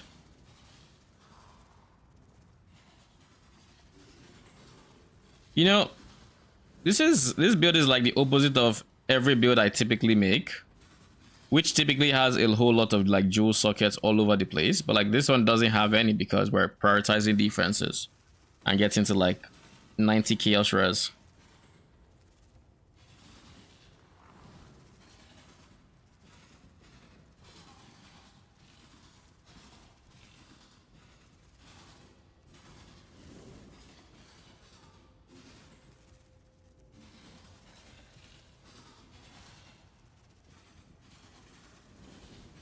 But yeah, if we have a cluster this good, we're gonna maximize it. That's just the truth. And then for the last slot on the shield, we go shield charge. We also have not put frost blink anywhere. So where can we get frost blink? Real quick.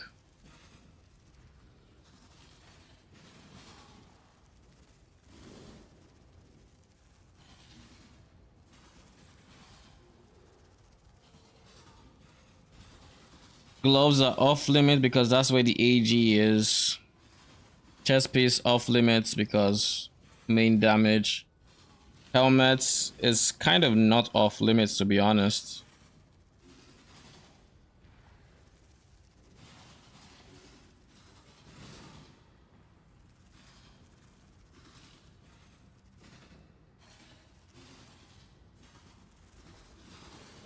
Okay. That works. Now I don't even need any enlightens. But I'll need an expensive alls. That's the caveat.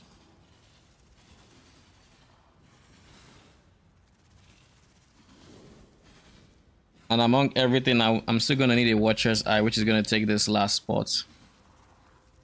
But the Watcher's Eye is gonna have phase damage reduction. Purity of Fire, take phase as fire ideally. This is good. This would end up being an expensive a very expensive Watcher's Eye. But it would do so much in the way of phase damage reduction because it's literally converting some to fire and then it's actually applying some extra flat phase PDR. So it would be huge, but it would be bloody expensive. Like insanely so. What else? This would be pretty much be it. We also have reduced effect of curses and we have some chaos rares coming from here. So gearing is a bit easier. Without that cluster, our writing jars are just 2 per second, which means we are probably gonna need to. So now the question,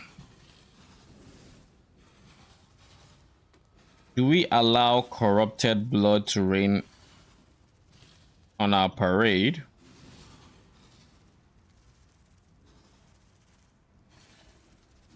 But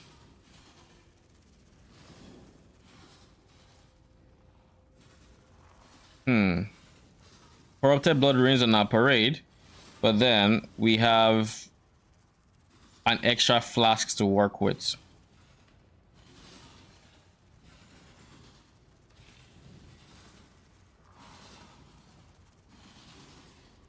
Keep in mind the second writing jar is probably just going to be a swap if you want to go bossing. But I think this makes sense. And then we just go the typical Quicksilver.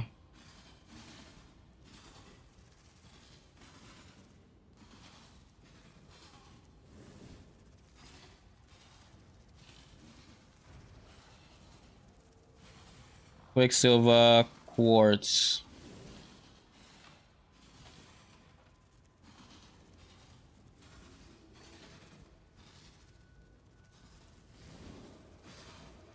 I honestly would like a granite flask, but I don't think I have the option to do that.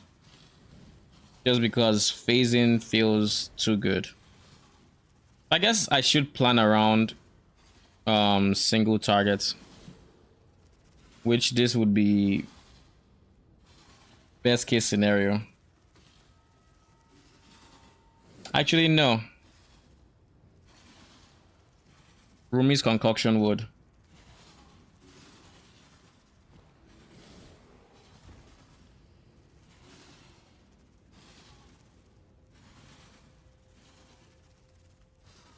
It would only have a 24% uptime.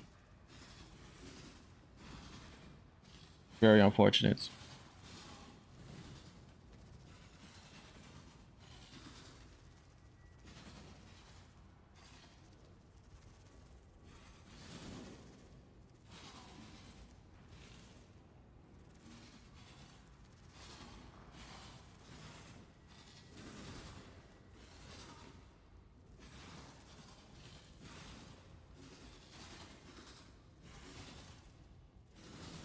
So we're at 50-50 for block chance.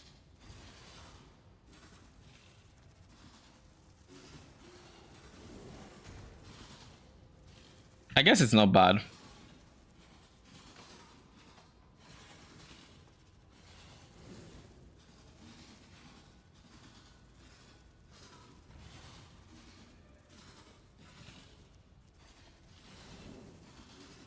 You know, I was gonna say the damage is still on the lower side, and I remembered it's only 3 lengths so far.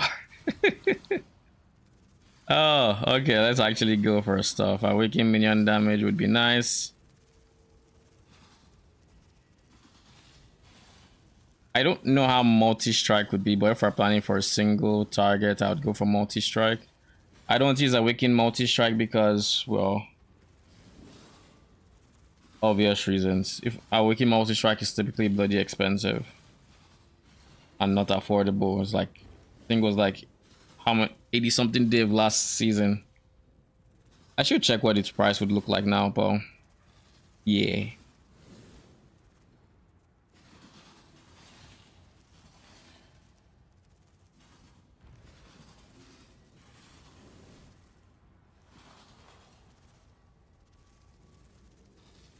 I don't want early focus. That I 100% know.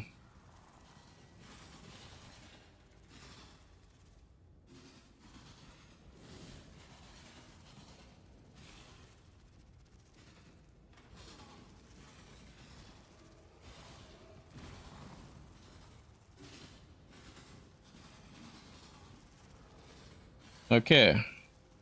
Cool. The good thing is we also do not even need a curse. And if we had to, we'd pick Assassin's Mark. Maybe that should be the last trigger.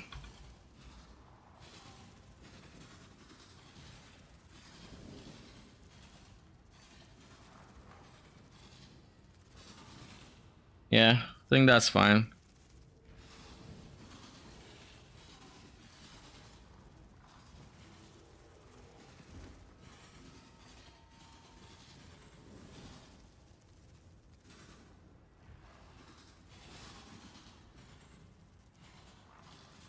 How would I simulate everything? Nearby enemies have plus 90 to Elemental resistances.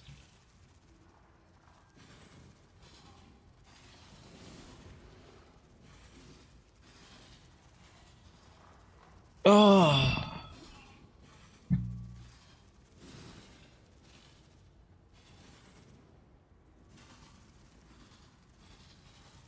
That increased it, so I assume it's doing the calculation properly. Potentially.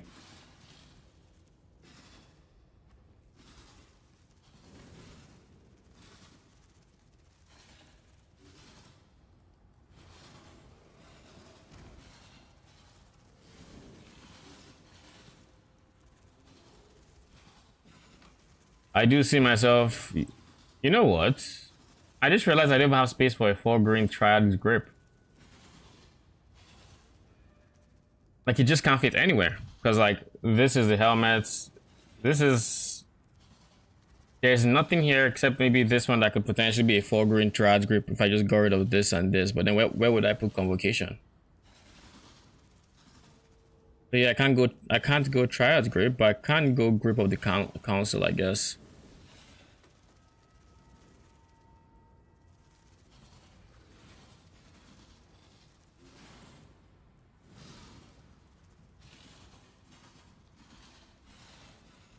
I don't care about the code res.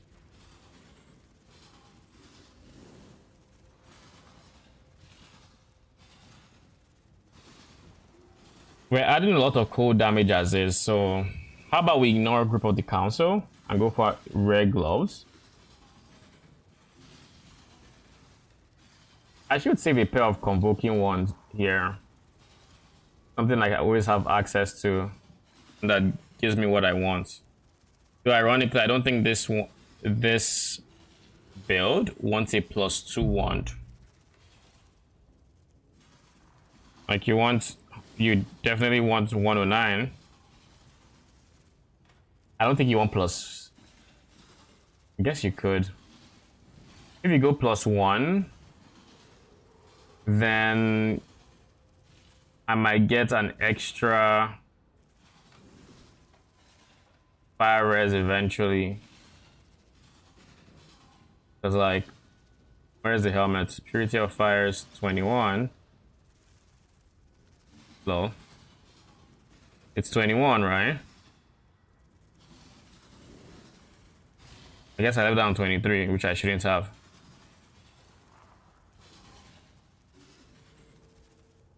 Then that pushes me over the edge. So I do need a +1 for that at the very least. Then for here, this is going to be the expensive part. You would want critical strike chance and probably multi, in my opinion.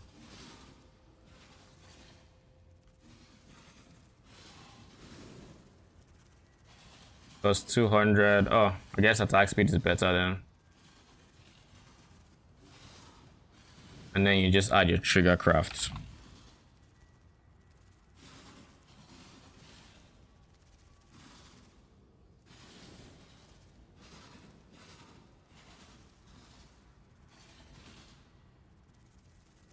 The main appeal of this build would be just how insanely tanky it would end up being.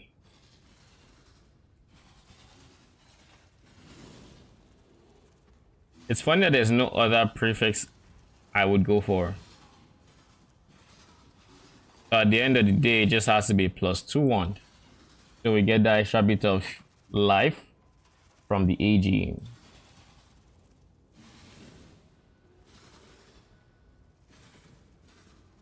Why does this have minion deals 44% more damage? Huh. I guess it has a more damage multiplier, though. I guess it has that.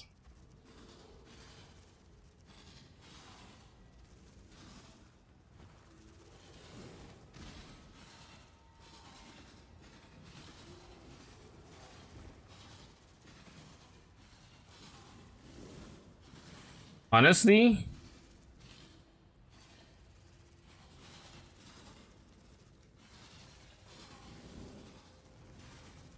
A part of me thinks going anime guardian of what's it called is the play here. Smiting. Because then it would convert some of its physical damage to elemental, which we honestly have no conversion right now. So that's just some extra damage going in. Like that's just some extra damage. Like,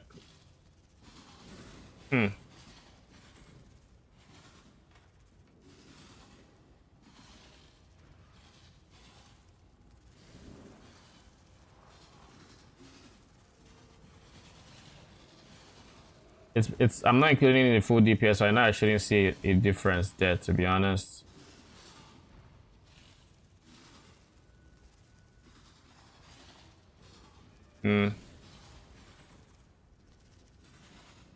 I don't want to link this to damage support, and I don't want to put it in my chest piece. Because if I put it in my chest piece, then in theory they are both 6 linked, but then we lose Feeding Frenzy as a result. And the Elemental Army. Speaking of Elemental Army, I actually forgot a decently important piece of the build. So I'm going to need to go here and get that. Because otherwise, our Anime Guardian is going to have a max of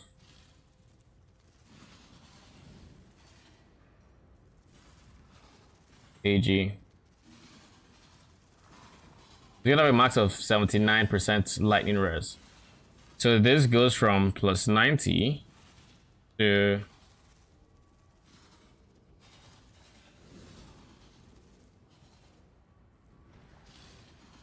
79%.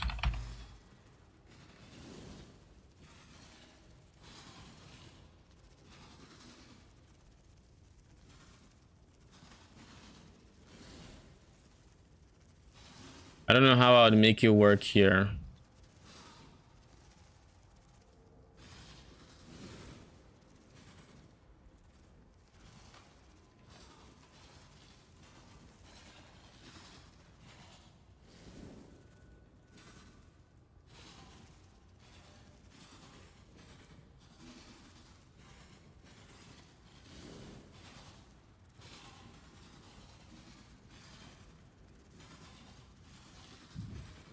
Let's try something dumb.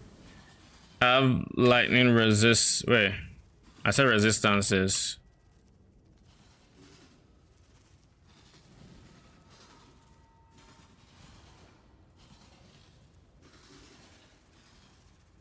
Oh god, you just had to reset, didn't you?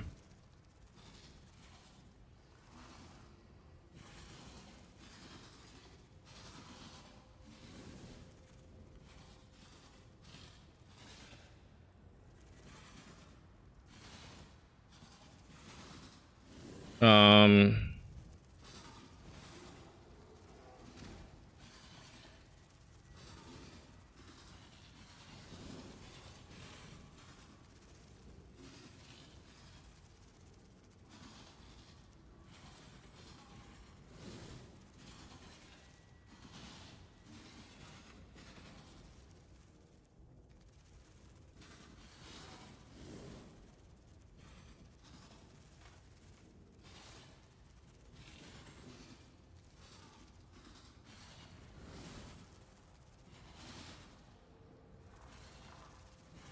how do I make this work again? Holy shit, all resistances.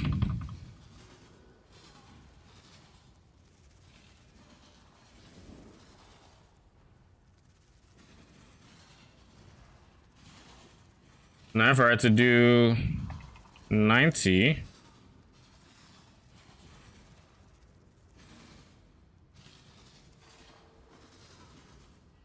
They don't need to be exposed. Oh fuck, that's true. That is something I didn't think about for Elemental Army. Is it exposes, and we don't want exposure because that reduces the inversement of the Great Sword. we don't want to expose if we don't have to. But that being said, it doesn't matter too much because we have Taste of Hate, not Taste of Hate, Eye of Malice.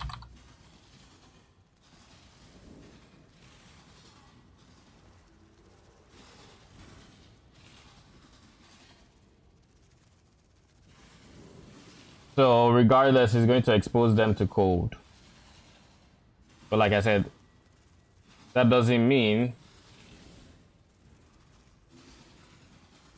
So this is a double-edged sword. By exposing them, we are inadvertently increasing their early res by 10. Because as it is, the current plan at least is when they hit, we want them to have as high early res as possible. So once you invert it, that would then be negative, and a decent negative at that. So if their res is supposed to be like 40 and we give them exposure of 10%, that takes them from 40 res to 30. So then you invert it to minus 30. So you give them more res, and so they take less damage in turn. So even though we increase the AG's max early res by 4% to where it can potentially, what's it called, get a higher lightning res cap, it is not worth it because we expose them to lightning. Assuming we focus on lightning damage, that is. So instead of elemental army, we're instead going to go for what is good here. I kind of want something that would allow my AG support better. Early army is typically that. I could go increase AoE, but I don't think there's a point in that. I could go added damage, but meh. I could go Bone Chill. I wanted Bone Chill for the longest. I could add Bone Chill to them. Like,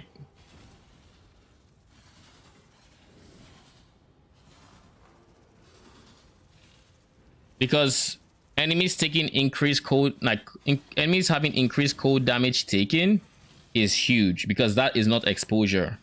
So whatever damage they take, it just increases that. So Bone Chill is actually nice.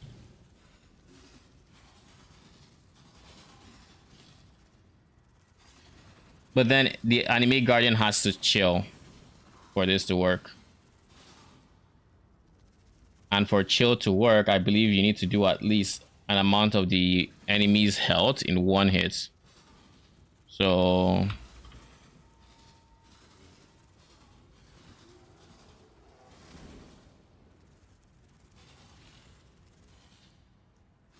cold damage is only able to inflict chill. The base duration is 2 seconds, and its effect is determined by the amount of cold damage dealt relative to the enemy's ailment threshold. So the more damage the thing does, the more the chill effect, and as such, Bone Chill does its thing. Right? So by giving the AG Bone Chill, it's not really going to do anything.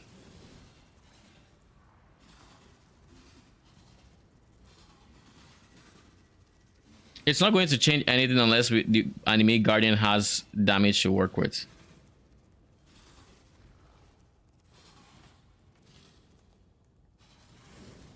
We'll just do Calling Strike.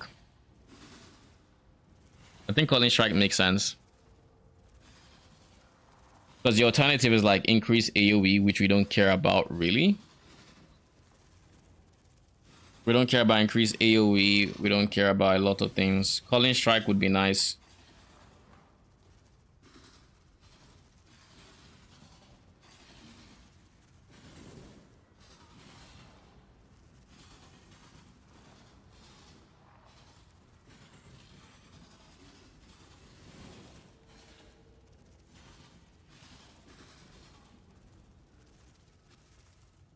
Okay.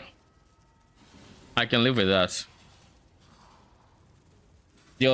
Right now, our AG should have a resistance score of about...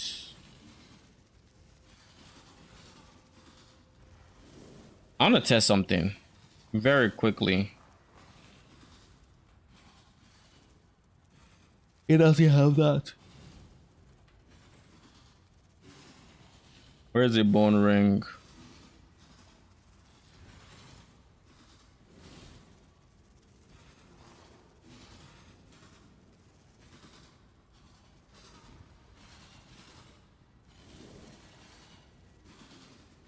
Yeah, it's not taking the Aegis lightning res into account. In any case, the Aegis lightning res is going to make the enemies sit on 75% res.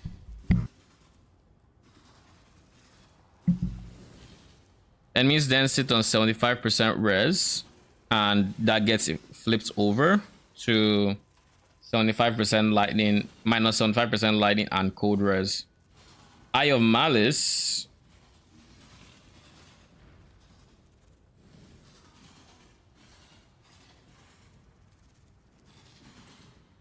The Eye of Malice does the same thing for cold damage, where it increases their cold resistance. It increases their cold res, so when the weapon hits them, it still flips it, and so they do more cold damage. So if I had to pick, how do I do this? This is the hard part.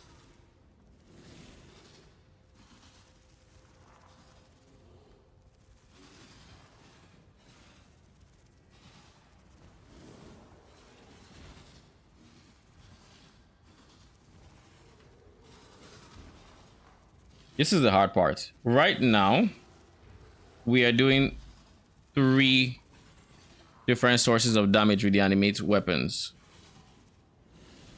Physical is basically negligible because it's only the base damage, and we're not adding too much in the way of base damage. I wish we were adding a bit more, but as it stands, we can't. We don't have the jewel sockets for it. Between getting our block chance a decent chunk and getting our rest to 90%, because if I just remove even one of these, we go down to 88%. And since most of the damage we eat is going to be chaos damage, we really want it to be as high as it can be. We really do. And block is just always nice to have.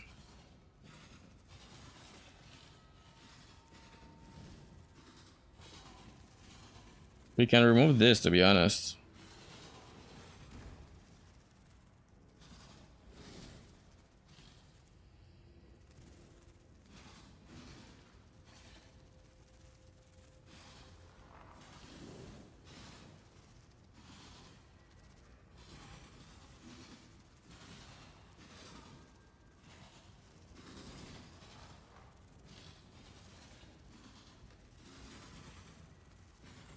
Using Eternal Blessing, I can also use my... Oh shit, we have so much ES though. We're getting ES from the chest piece and the helmets. And the shield, yikes. We have a lot of ES. We do not want more ES. If we don't have to. We don't want it.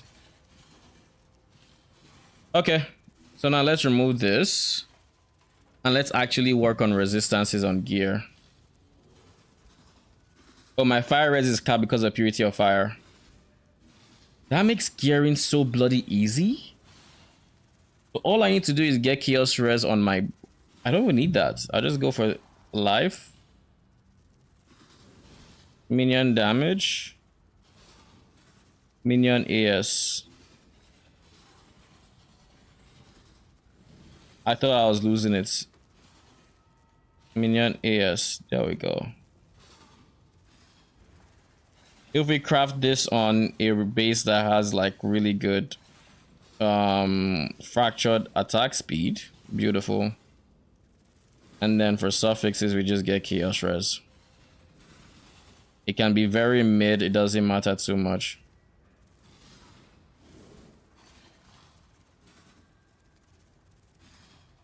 Gloves, still chaos res. This all means we are going for full armor pieces. So like for the gloves, we go for full armor gloves. We are nowhere near spell suppression, so we're not going for evasion hybrid. It's just going to be straight up armor.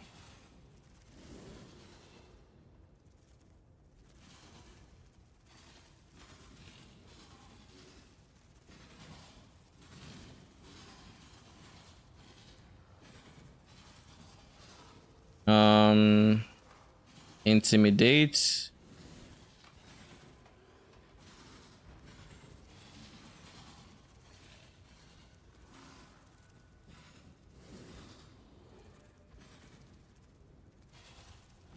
And Eater of Worlds. We don't want exposure. We can go increase effect of marks.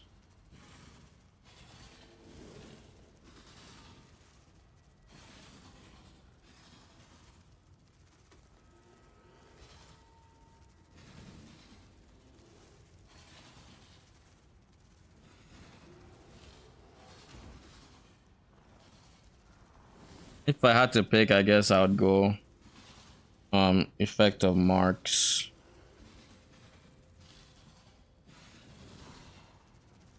And then for here we just go. This would be easy. We go for essence crafted. Minion damage. Deafening fears.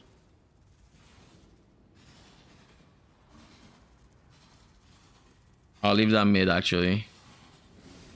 And then because this is a prefix, we go for life alongside it. As high of a tier as we can get. And we can craft, I guess we can.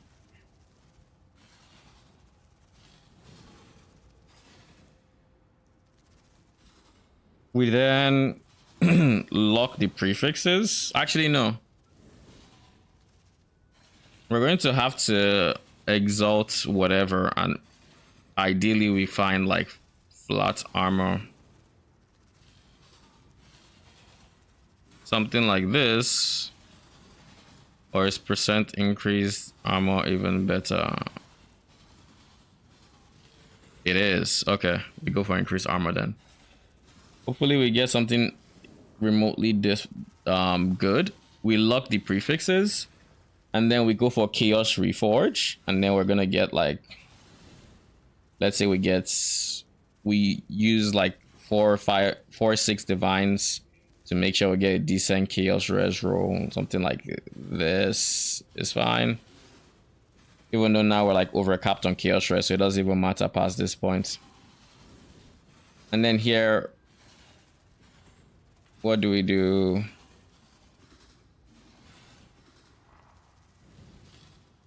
Then we just craft. If we got armor or we got a prefix, we just craft attack speed. So you can shield charge faster, I guess. Or actually no, we still need attributes. Let's not forget that. We need attributes. In the way of attributes, let's go dexterity and int. It's so weird having a summoner that needs intelligence. So bloody weird. But we have a summoner that needs intelligence. So now Chaos Res is capped. And we're gonna need more of both of them.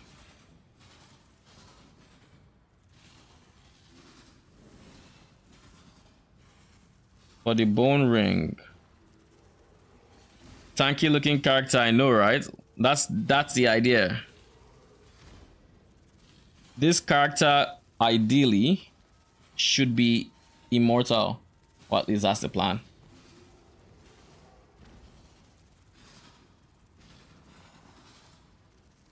Um, for the ring, we can craft dexterity on it.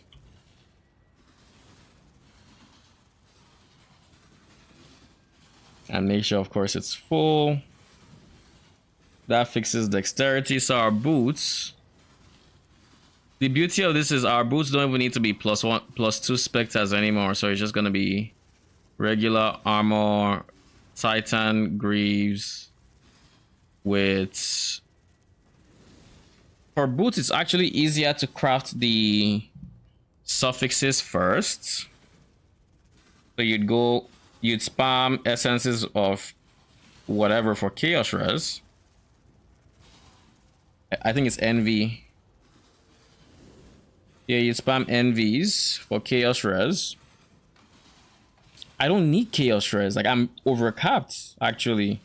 So we'd actually spam not rages. Rages would give strength. We need intelligence. I don't know what they want for intelligence is because I've never needed to use it. Spite. No one needs this. But we spam this until we hit. What is the suffix we would look for if we're looking for anything? Chaos res, maybe. We no longer regen life as far as I know, so it's just gonna be chaos res or strength. Maybe we go for strength. We go for a decent tier. Of course, influenced. Then we would get a random extra suffix. I'm gonna put chaos res for now, but doesn't matter what we get. The point is we would get a random suffix. We could even go reduce attribute requirements, doesn't matter. And then we'd lock the suffixes and then go for veiled orb.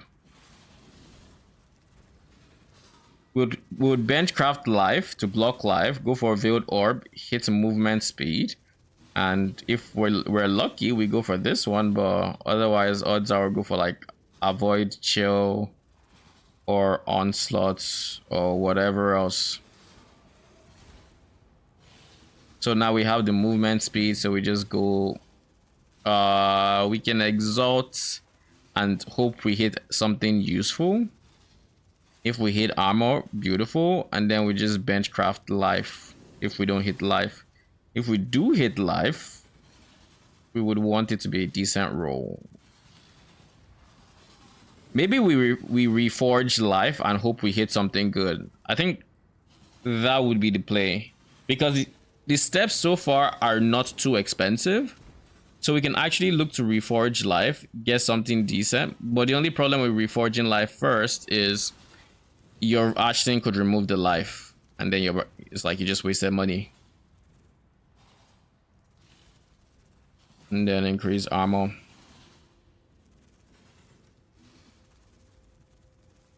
And as for the implicits, I don't care about bone offering, but spirit offering having more would be really good.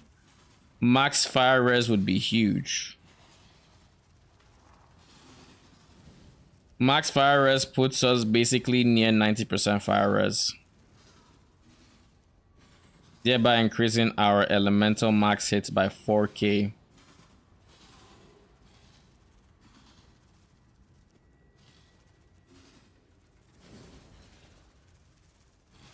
I just thought about something.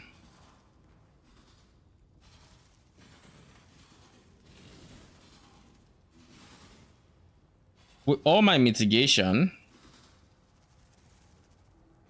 nah, it's not worth it. It is not worth it. So what would I go for here? Spirit offering would be really good for increased effects. Make them crit more, all of that would be really, really strong. And max, that's like 300k damage. Or I could just move faster. But yeah, I think fire res might honestly be the way to go to be tankier. But I think I've also spent a lot of my resources going for tankiness. So might as well spend some extras going for damage. Then for Eater of Worlds,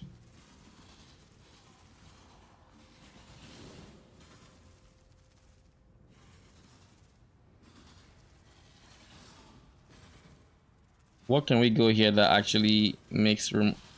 I'm thinking chance to avoid bleeding.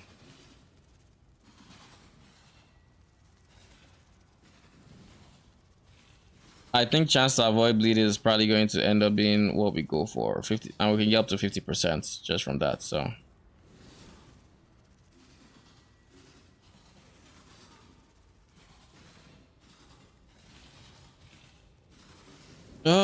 okay.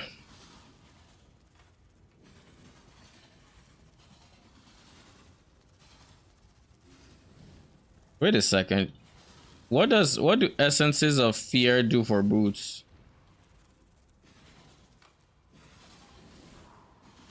Oh, minion increase life. Okay, I just wanted to confirm.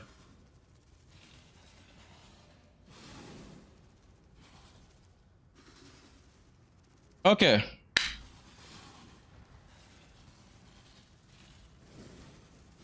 With this character, you should in theory never die for any reason whatsoever. You would have 90 chaos res. You would be very, very tanky.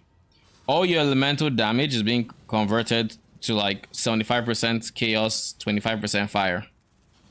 And your fire is being converted 50-50. Your biggest weakness is physical. And with all the armor we get from like the pure armor pieces, as well as determination, we get a decent chunk of PDR, as well as from the Watcher's Eye. We're also going for, what do you call it? We're also going for this face taking as fire on the Tempered by War, and what else? So what I was thinking is, going glancing blows, and then just cutting all my shield, all my block chance, because at that point I don't need block. Because even if we blocked hits, I take the damage, I am not going to need, I am already I can eat a lot of damage. The problem with that versus this 50-50 block we have going on here is right now we have a 50% chance of blocking physical damage altogether, which is much better than trying to eat 65% of that physical hit. Now, granted, that 65% of the physical hits combined with face damage taken as and everything would bring that physical hit to like maybe, let's say, 20% of its initial value, and so armor is very effective against that. But you will take, I feel like you will take some hits that would just wreck you. Now, if glancing blows give you that 65% of damage from blocked hits, as well as increasing your max block chance to 100%, glancing blows would be a very strong node. But the fact that it still caps you at 75%, while also screwing you over with block, just doesn't make sense to me. I wish it did, but it doesn't. I look, you also think we have way too much generic. I think we have too much generic. What's the word here?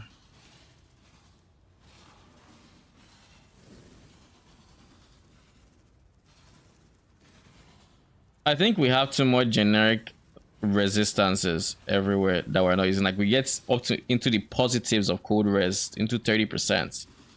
That's a lot of cold res. Especially considering Tempered by War is cutting it in half. So I'm actually getting 61% cold res. Where am I getting all this cold res from? What gives me cold res?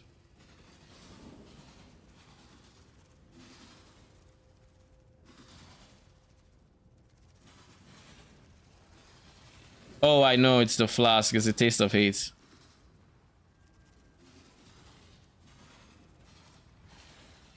It's the taste of hate.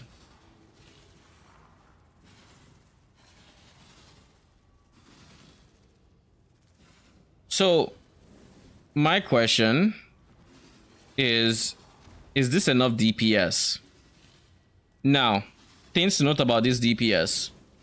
It actually doesn't take into account the increased resistances from Doriani's, putting them at minus 75, or like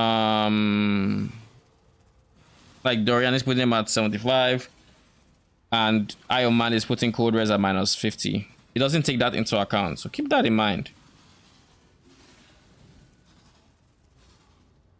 I'm also having second thoughts about awakened added cold damage. I feel like something else.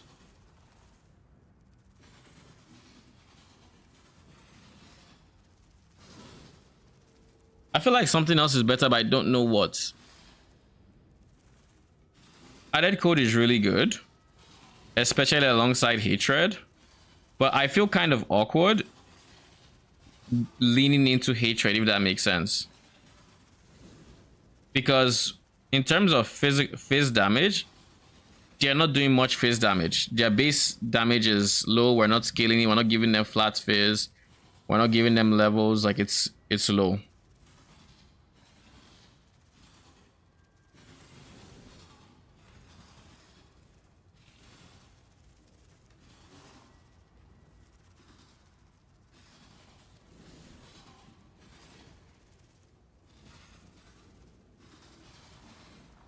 I have to think. League mechanic as well gives so many pack more early res. Yes, but that would not affect lightning, because with Dorianis, it's set in stone. Your lightning res is 75. However, with cold res, that would still apply if they have plus to max cold res. One thing I really would have preferred if I could do, and I honestly still want to, but everything is just out of the way. What if I do this instead? I take that off and I go for this instead.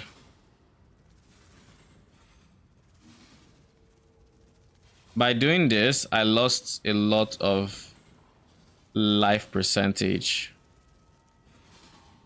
And why do I even want to do that?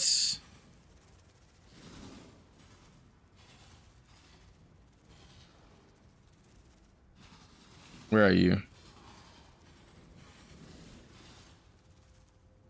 I would want to do that for the simple reason of being able to spec into a defensive node.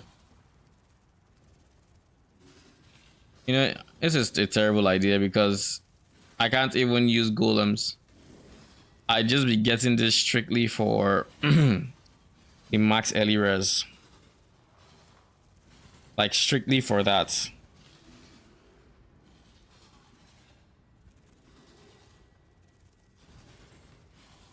And like I said, we lose a lot of life for it.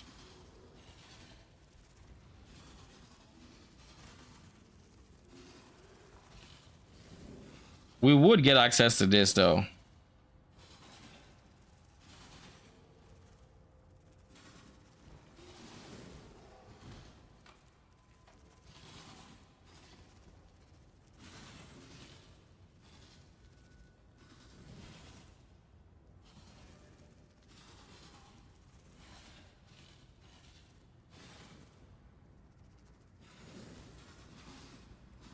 Oh, holy shit. I really want my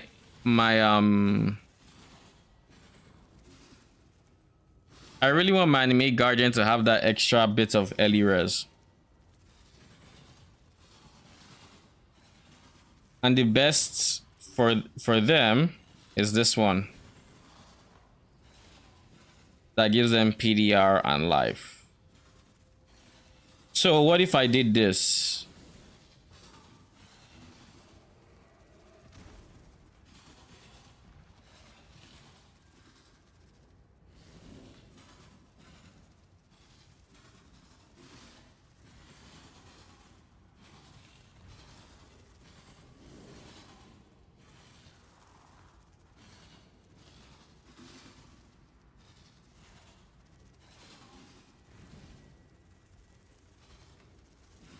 Life percentage is at an all-time low.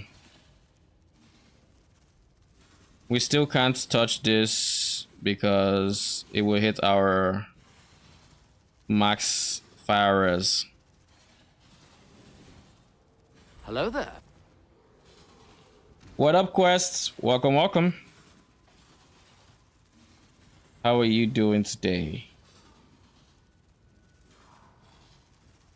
As we are playing with a new build that is being quite tricky, to say the least.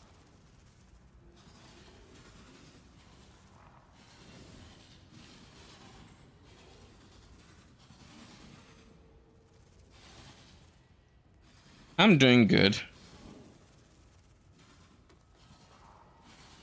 So, if I were to go this route, it's so much worse for points going that route. But then I get the dual sockets.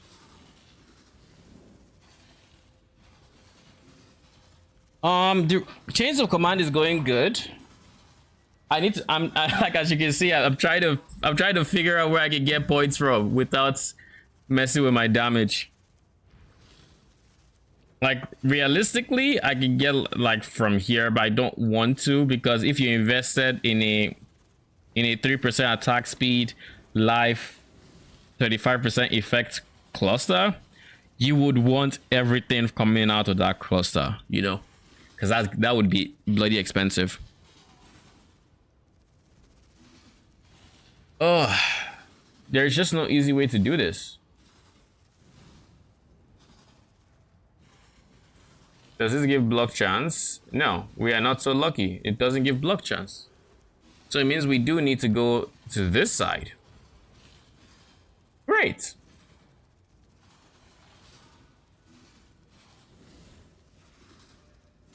At least we fit in this. At least we fit this in. We can always just do this. Take this. We still need a point. We still need a single point, because we can come here and try to get this, but we still need one extra point from somewhere. I don't know where we're gonna get it from. A single point.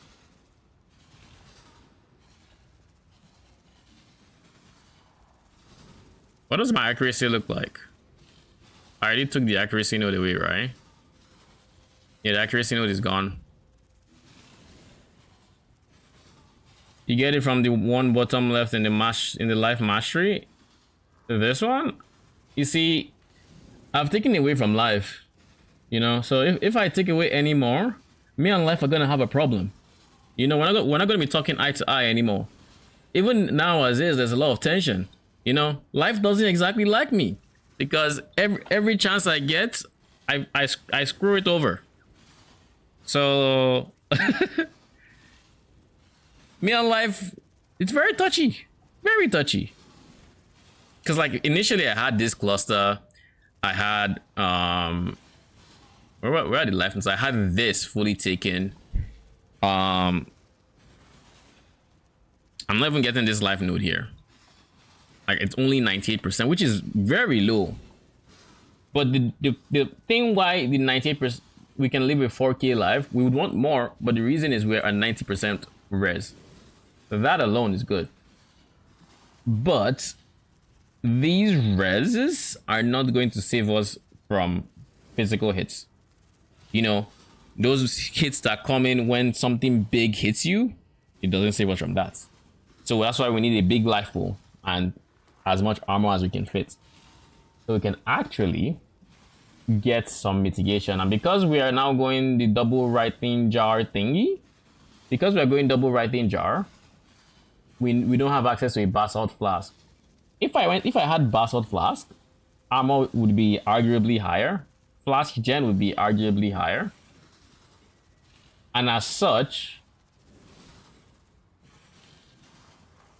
that would mean that I can skimp out on some of the armor I'm getting, I guess.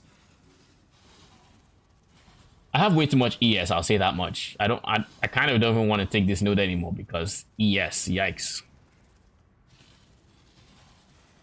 I kind of really don't want to take this node, I'll be honest. It's ES. And the reason we don't want ES to be high is because of the Malhozoto thing. The more ES we have, the longer it takes to stack our Everlasting Sacrifice. But that said, we should just be permanently stacked on it and always have the extra 5 all res. No big deal. An easy solution to this is to take this away, but like look at that max hit just go down. Like look at that. Ouch. No, I want that 90%.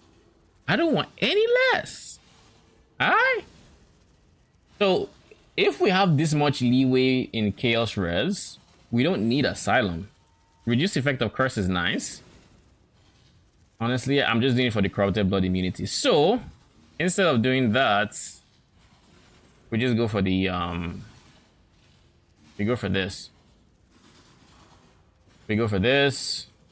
We can now switch you out for something else, like a basalt flask. We still don't have the extra points because if we don't have this, oh, by the way, Arcane, if you're here, apparently, Writhing Jar is a hybrid flask. So what you actually want in the Wheel of Tides of Time is life flask and mana flask. You do not want utility. Utility is good for everything else, but life flask and mana flask should be pumping your Writhing Jar up in terms of sustain. So that was something pretty neat I discovered. There is just nowhere I can get a point from that I can see, at least. Unless can you all see anywhere that would not just break my defenses? Because I really don't want to get rid of that life. Like, I see it. The life sees me. I see it, you know?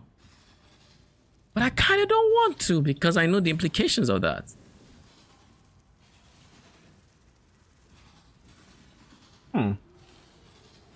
I just thought about something. What if I did this? Hear me out. I have 4k life, right? We're going to compare the life we have at 3,975. This is where we are right now. So what if I did this?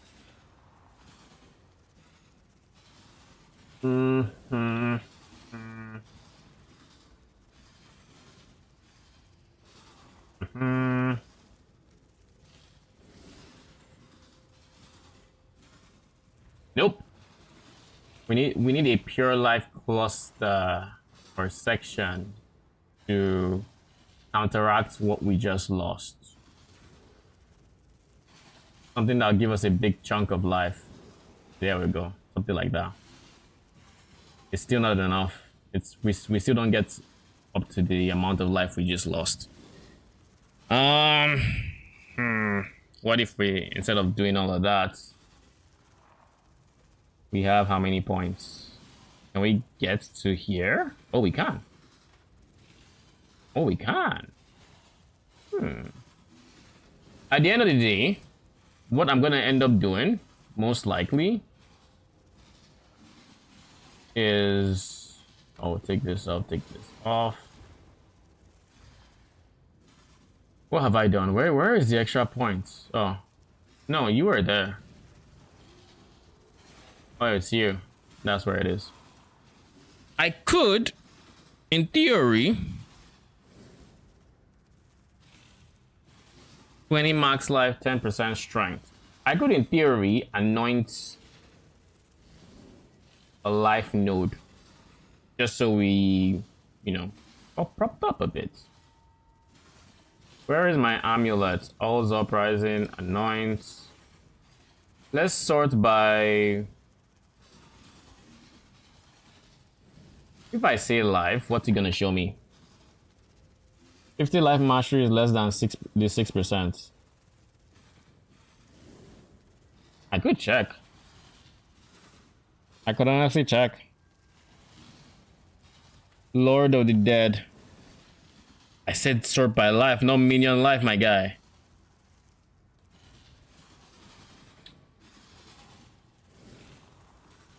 What is this? Why? Like, my dude really brought this for me. I said life, not DPS. How does that work?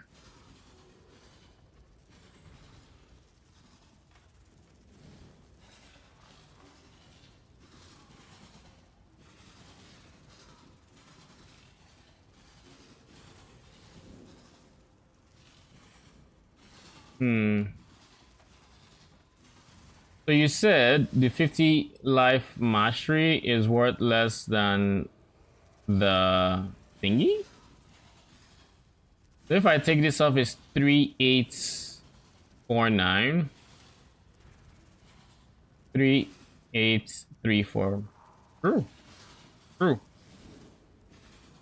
This is factual. But I can't picture not having access to 50 mastery. I always take it.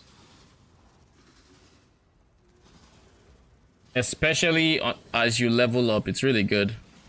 I guess granted, when we get to this stage in the budget, we probably don't need it. But it is nice to have.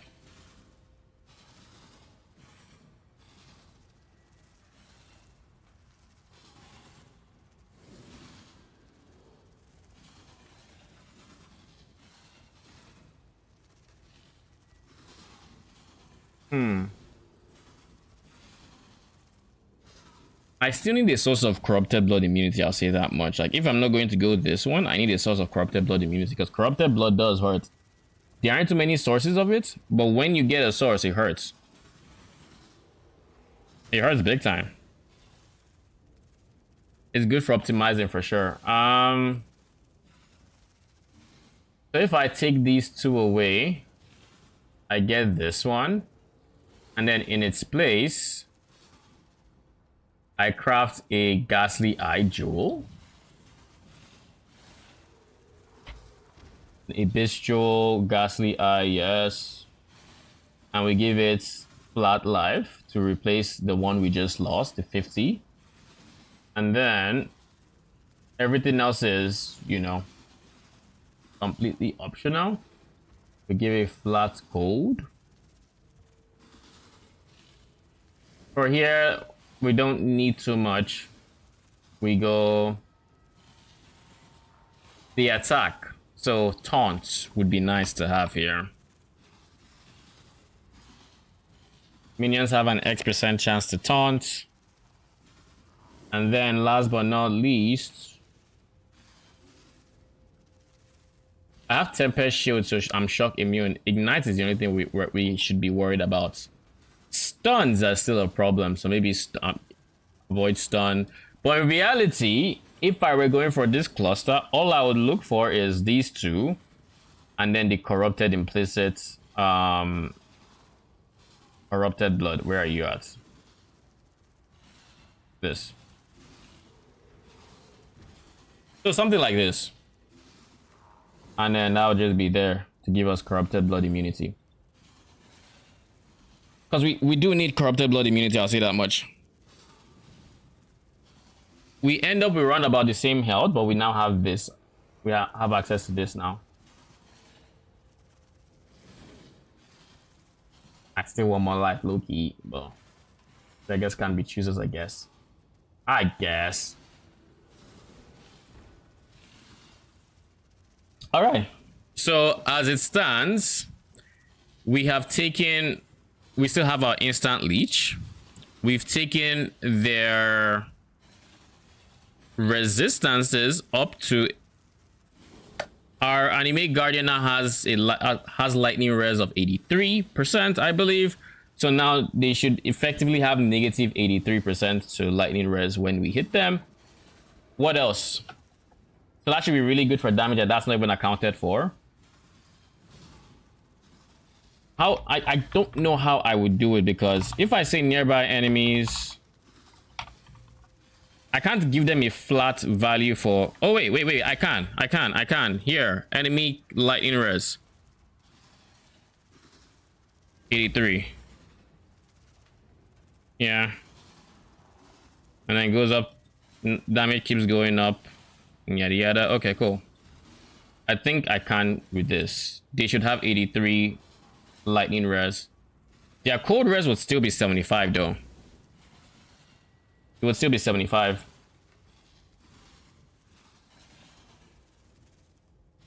Now, I don't know that they will be on 75 res.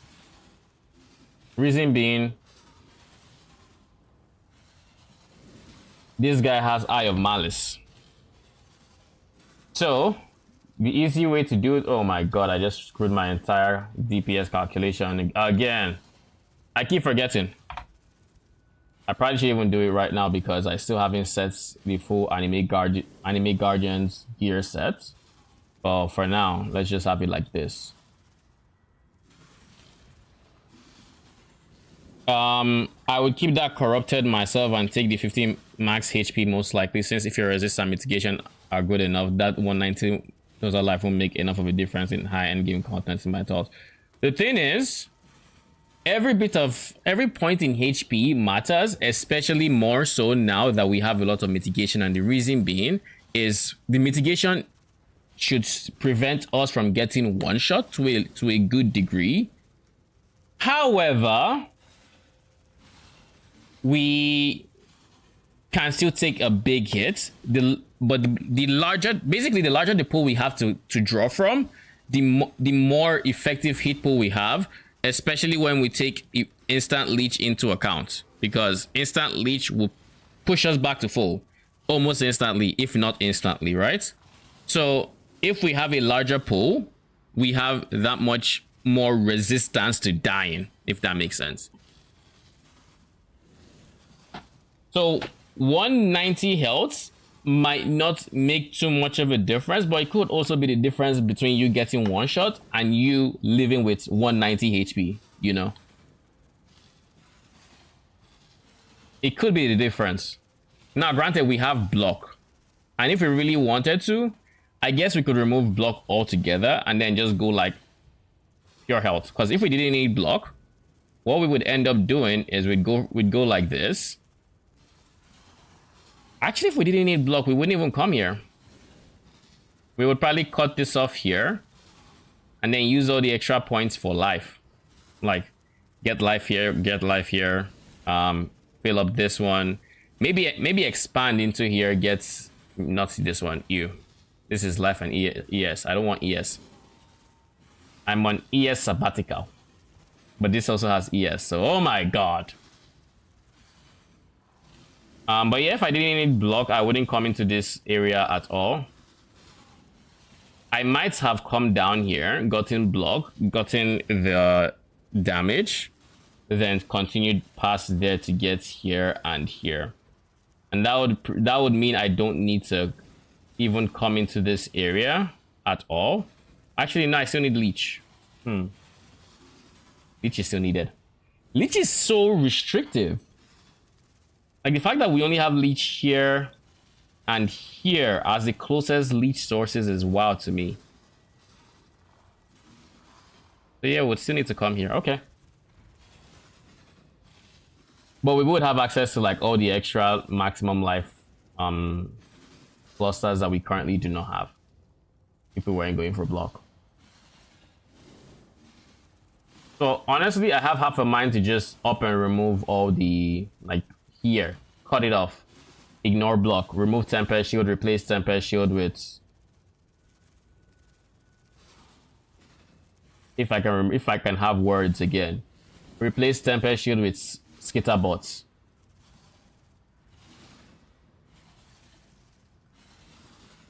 I just really like block. It makes you genuinely feel bloody tanky. And if I don't go block, then I'm inclined to go spell suppression.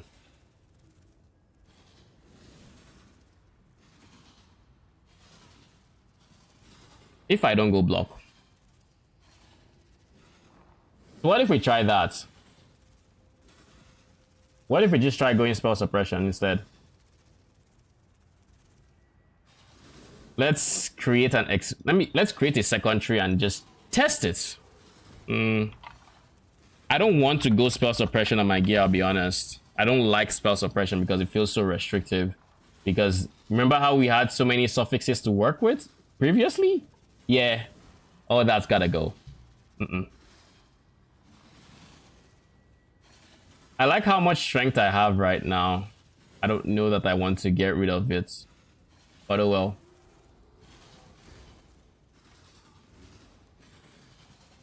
We would do that. I think I'll leave this one because of big armor. It gives good armor. I don't like the ES though, so I think I actually do remove it. Instead, I go here, take that. I would obviously, like I said, want to go for a spell suppress. Chance is lucky. Pick this up. Nope, we're not doing that here.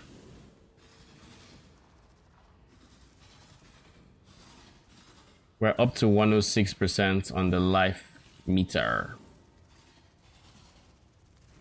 We could also go for this because we're in the area, which gives us...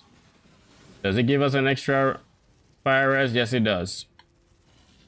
An extra point into our max fire res.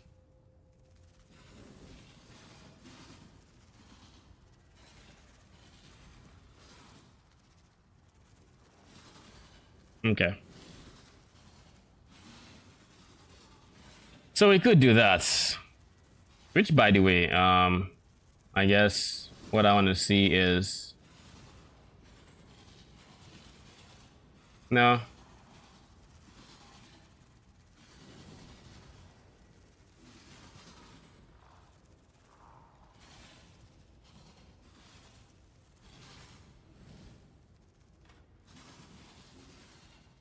These are basically all the life nodes around. And then I would go spell suppress instead of block and try to cap spell suppress. Now, granted, the Eater of World Glove increase effect of our mark, we can easily replace that with spell suppress. We can go for spell suppress gloves instead of, you know, what we went for. We still have the affixes for these two, but not having our chest piece or our helmets being able to roll spell suppress means we are going to need a green nightmare to effectively use it, which then brings us back to block. So yeah, at the end of the day, I don't see it being better than this. What if, hear me out.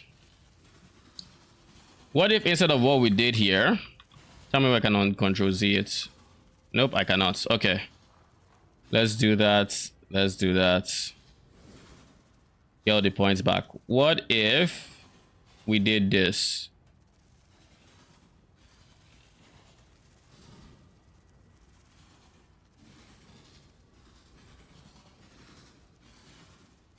We go glancing blows.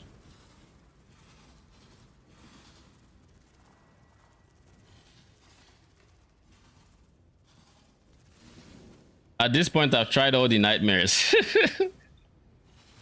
Nah, we can't do it because it gives us spell suppress, but we don't get spell suppress lucky. So that's never an option.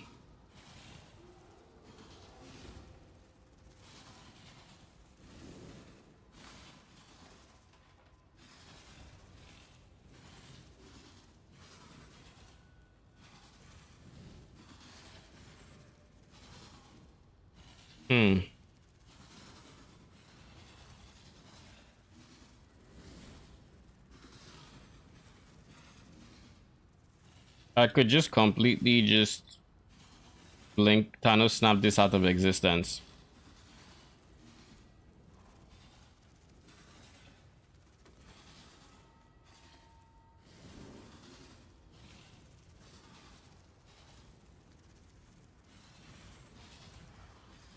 But no, we're not doing this.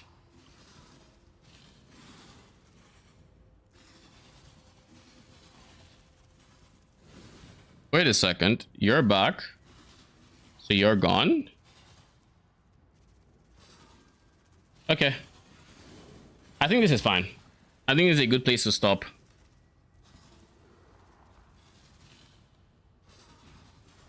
Without block, I could easily see you need 5k to 6k HP maybe. Yeah, block is just so good, not because of anything, but because it stops you from taking too much consistent damage. Like you don't just get barrage down, for example.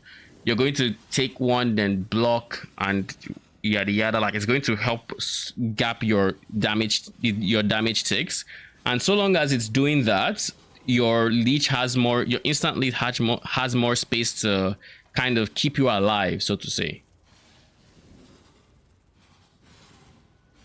So I think that just makes more sense. And then as for here, we still need to get that last flask. So we're gonna go for a flask utility, a basalt, to be specific. And we're gonna give it increased armor and charges when hit by an enemy, and then add to build. And that pushes our armor a lot to here. I don't know if this build can eat a Shaper Slam, but I would hope so. Hits before death 2. Ooh, I can eat 2 Shaper Slams. Nice, nice. That's what I like to see. What about Maven's memory game? I need to be able to eat 3. I can't eat a single one. Yo, that memory game though.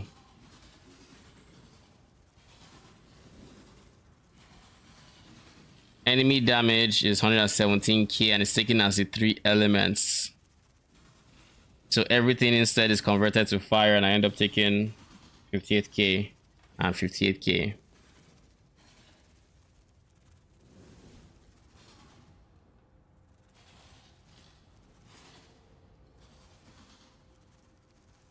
Okay.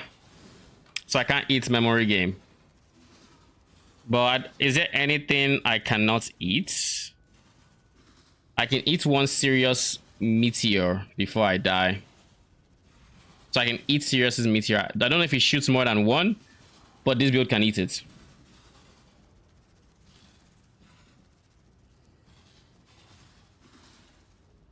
Earlier ones with less damage with less walls do less damage. Allocating perfect storm. How do I allocate? Oh, you mean Uber Sirius?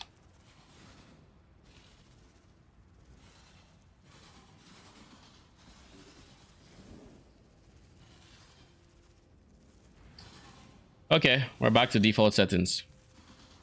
I think this is fine. I think I'm happy with this POB as a baseline. And depending on what I feel I need when I create this character, you know, we'll go from there, essentially. But I think I like where we're at. And I especially like the fact that we're using Tides of Time. I like the flask charges gained. Because without using this flask, we would have to go for Balbala to get flask sustain. And the thing about Balbala is with Balbala, I can't get tempered by war. And if I don't get tempered by war, then I still have to spec for lightning and cold res. But as it stands, the only thing we need is fire res and chaos res.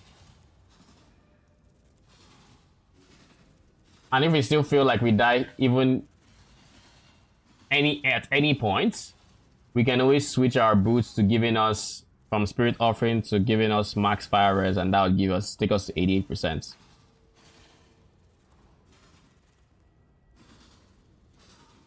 Is it just me? Weren't you on 87? Am I confused?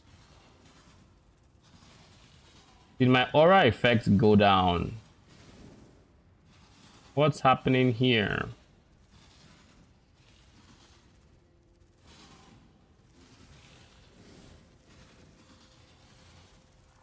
I'm still undecided about hatred, I'll be honest.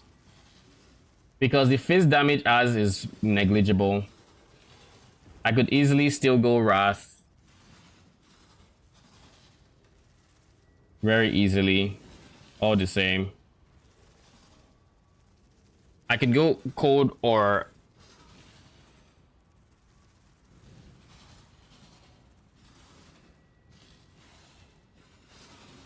But yeah. I generally just prefer Cold because it freezes. But with Shock, I could make them take more damage.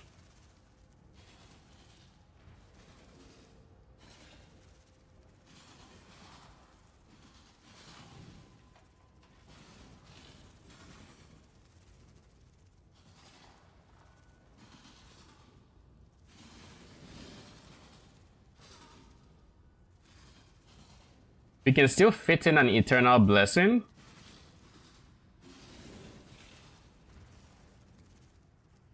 What if we fit in Eternal Blessing like... You know what? Instead of Hatred, what if we went Vow Haste?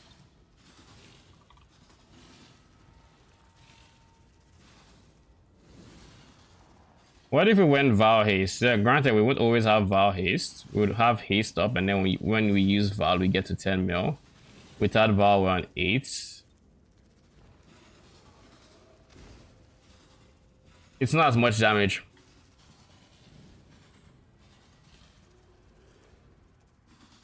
Okay, we'll go back to Hatred. But here's something else. Here's something else. What if... I know this is... I know this would be weird, but hear me out. Wait, what? Why is our DPS here? What have I done this time?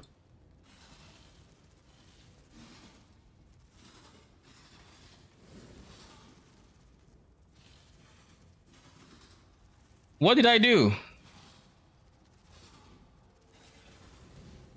Hatred Precision.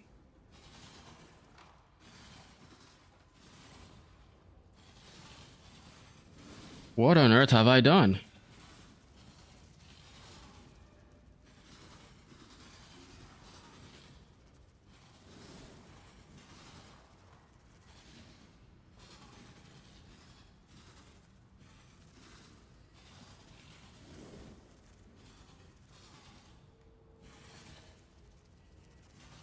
What have I done? I do not get it.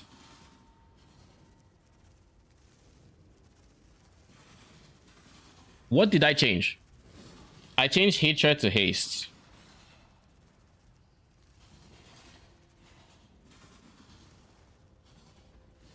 Can you explain to me why that just happened just now?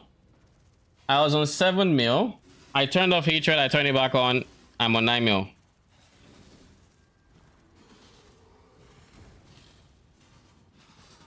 What?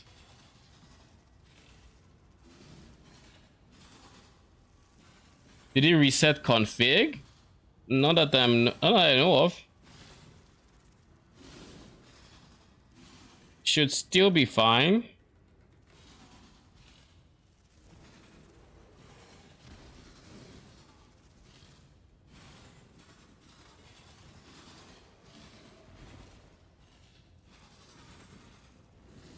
I don't see anything that could be.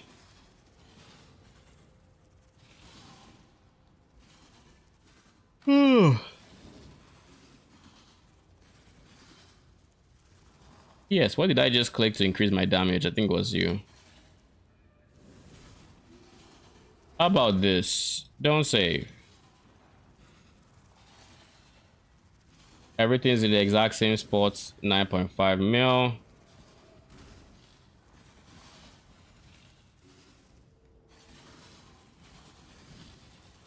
Anyways, I'm going to assume this is the correct DPS. It could be finicky. It could be wrong. I don't know. But in any case, what if I then did this? Replaced it with a hungry loop. And then in the hungry loop, I put generosity in there.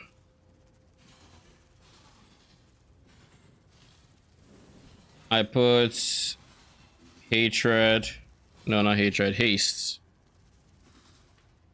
Or wrath, I guess.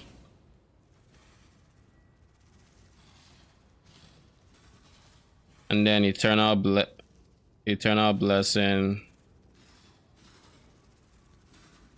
And generosity if possible.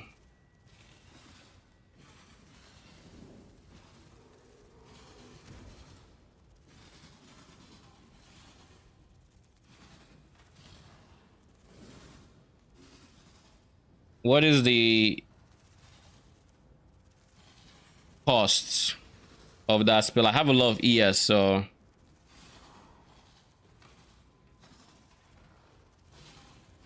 mana costs.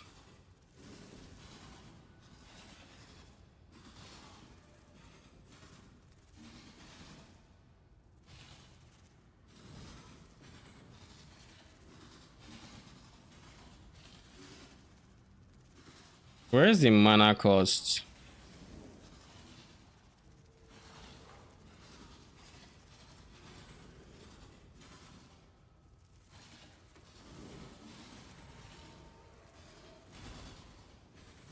Could it be here?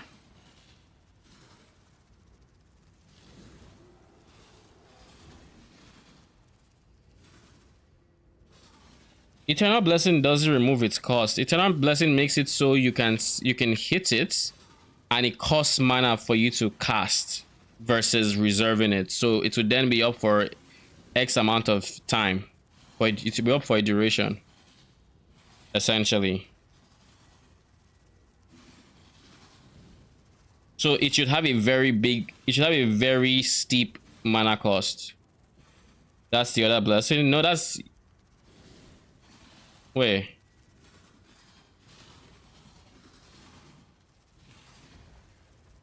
Oh, you're right, actually. I'm thinking of Divine Blessing.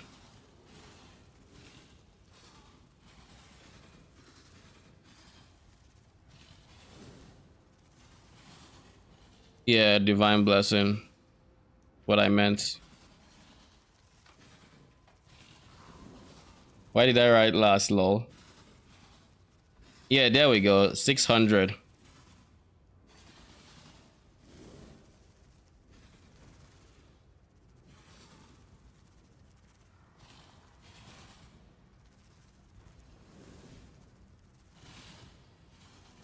So then we'll get to 10.8 DPS. How do I feel about that?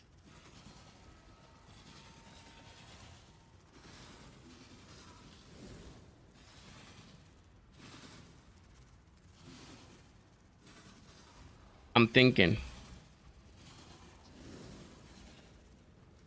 One reason we wouldn't want to use this is simply because it would delay the next time we have our +5 max res. But with how much we should be leeching, it shouldn't matter too much. It really shouldn't matter.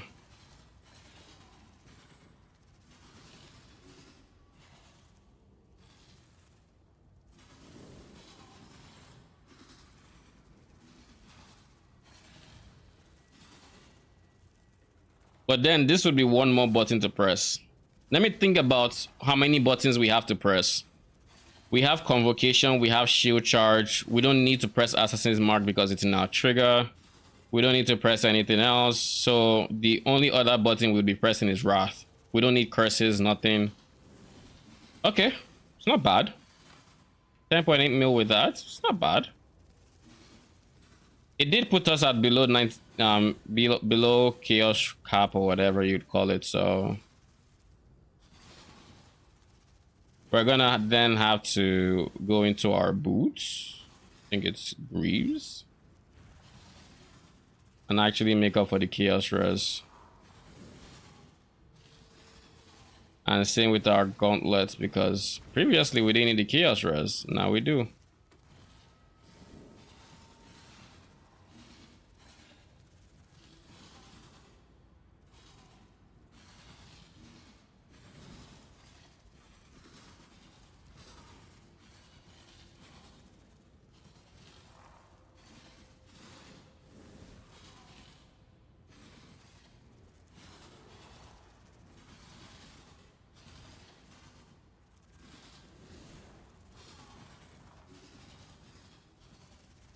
What else is the source of this?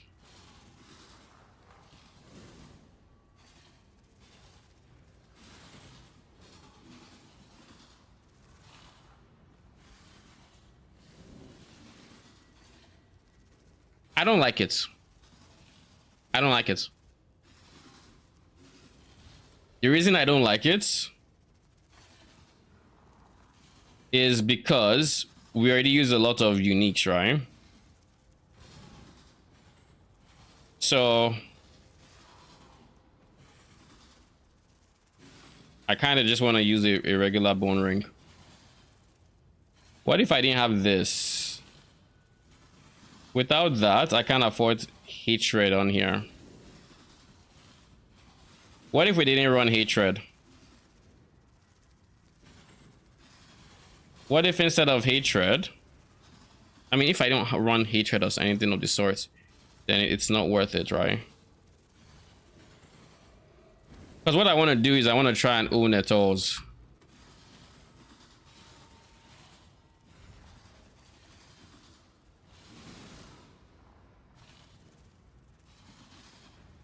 I want to try and own a Toll's Vow. Let's give it some chaos res. Lightning can be as low as it wants. Code can be as low as it wants. Doesn't matter.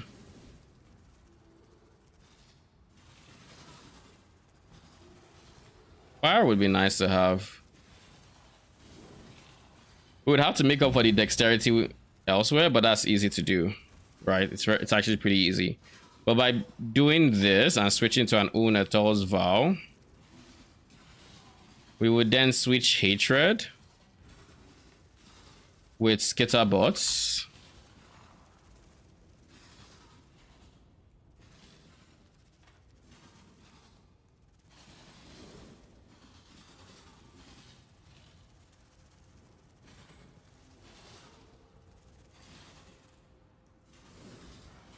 So we can't find an offensive aura to replace it with? Is what you're telling me? Because the idea is simple. I would have put Skitterbots in here and then put an extra support gem in here, like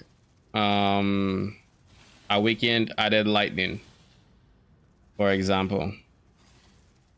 That puts us at 10.7, but we kind of were already there to begin with.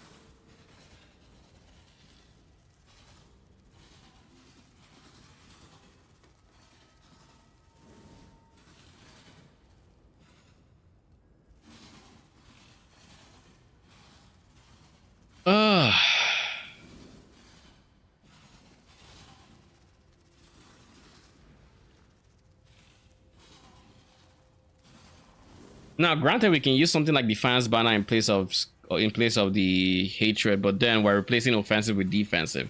So again, DPS still suffers.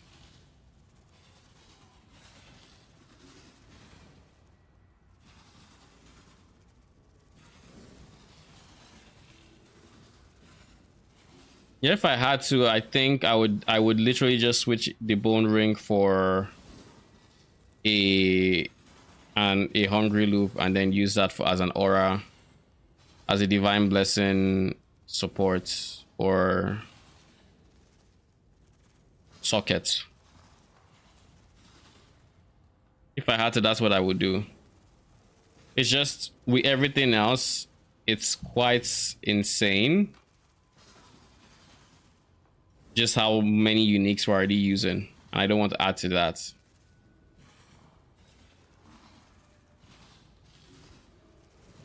All right. This has been quite a long stream, so I'm gonna end it here. Again, thank you for stopping by, everyone that did, for no matter how long. I appreciate all of you.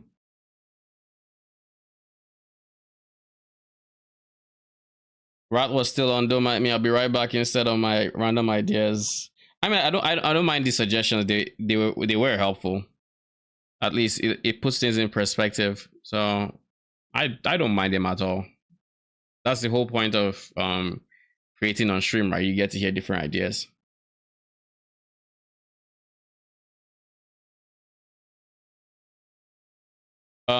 What does it take away versus giving? Divine blessing, is that what you're talking about? Because for divine blessing, what it takes away is it makes it so it no longer reserves. So now it's gonna last for a duration. I think, like, let's say for example 10 seconds. So you'd press it, it takes a bunch of mana, and then it lasts for a duration, and then it goes off, and then you have to press it again. That's what divine blessing does. Yeah, I could have gotten more mana reservation on Jewel, but again, points. I don't even look at points anymore. Like, nah, I don't even want to. Why did the damage go up to 12 mil without the amulets? Oh, that's easy, because I left the damage link there for the Wrath with Divine Blessing, but then I switched back to my Bone Ring. So I was essentially double dipping. Like, I didn't have the ring I would need to then get the ring socket, but the sockets were still there. So like the damage went up. That's why it happened.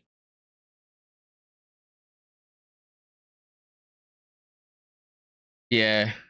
Anyways, thank you guys for stopping by. I'm gonna be back tomorrow. See you then. And for now, good night.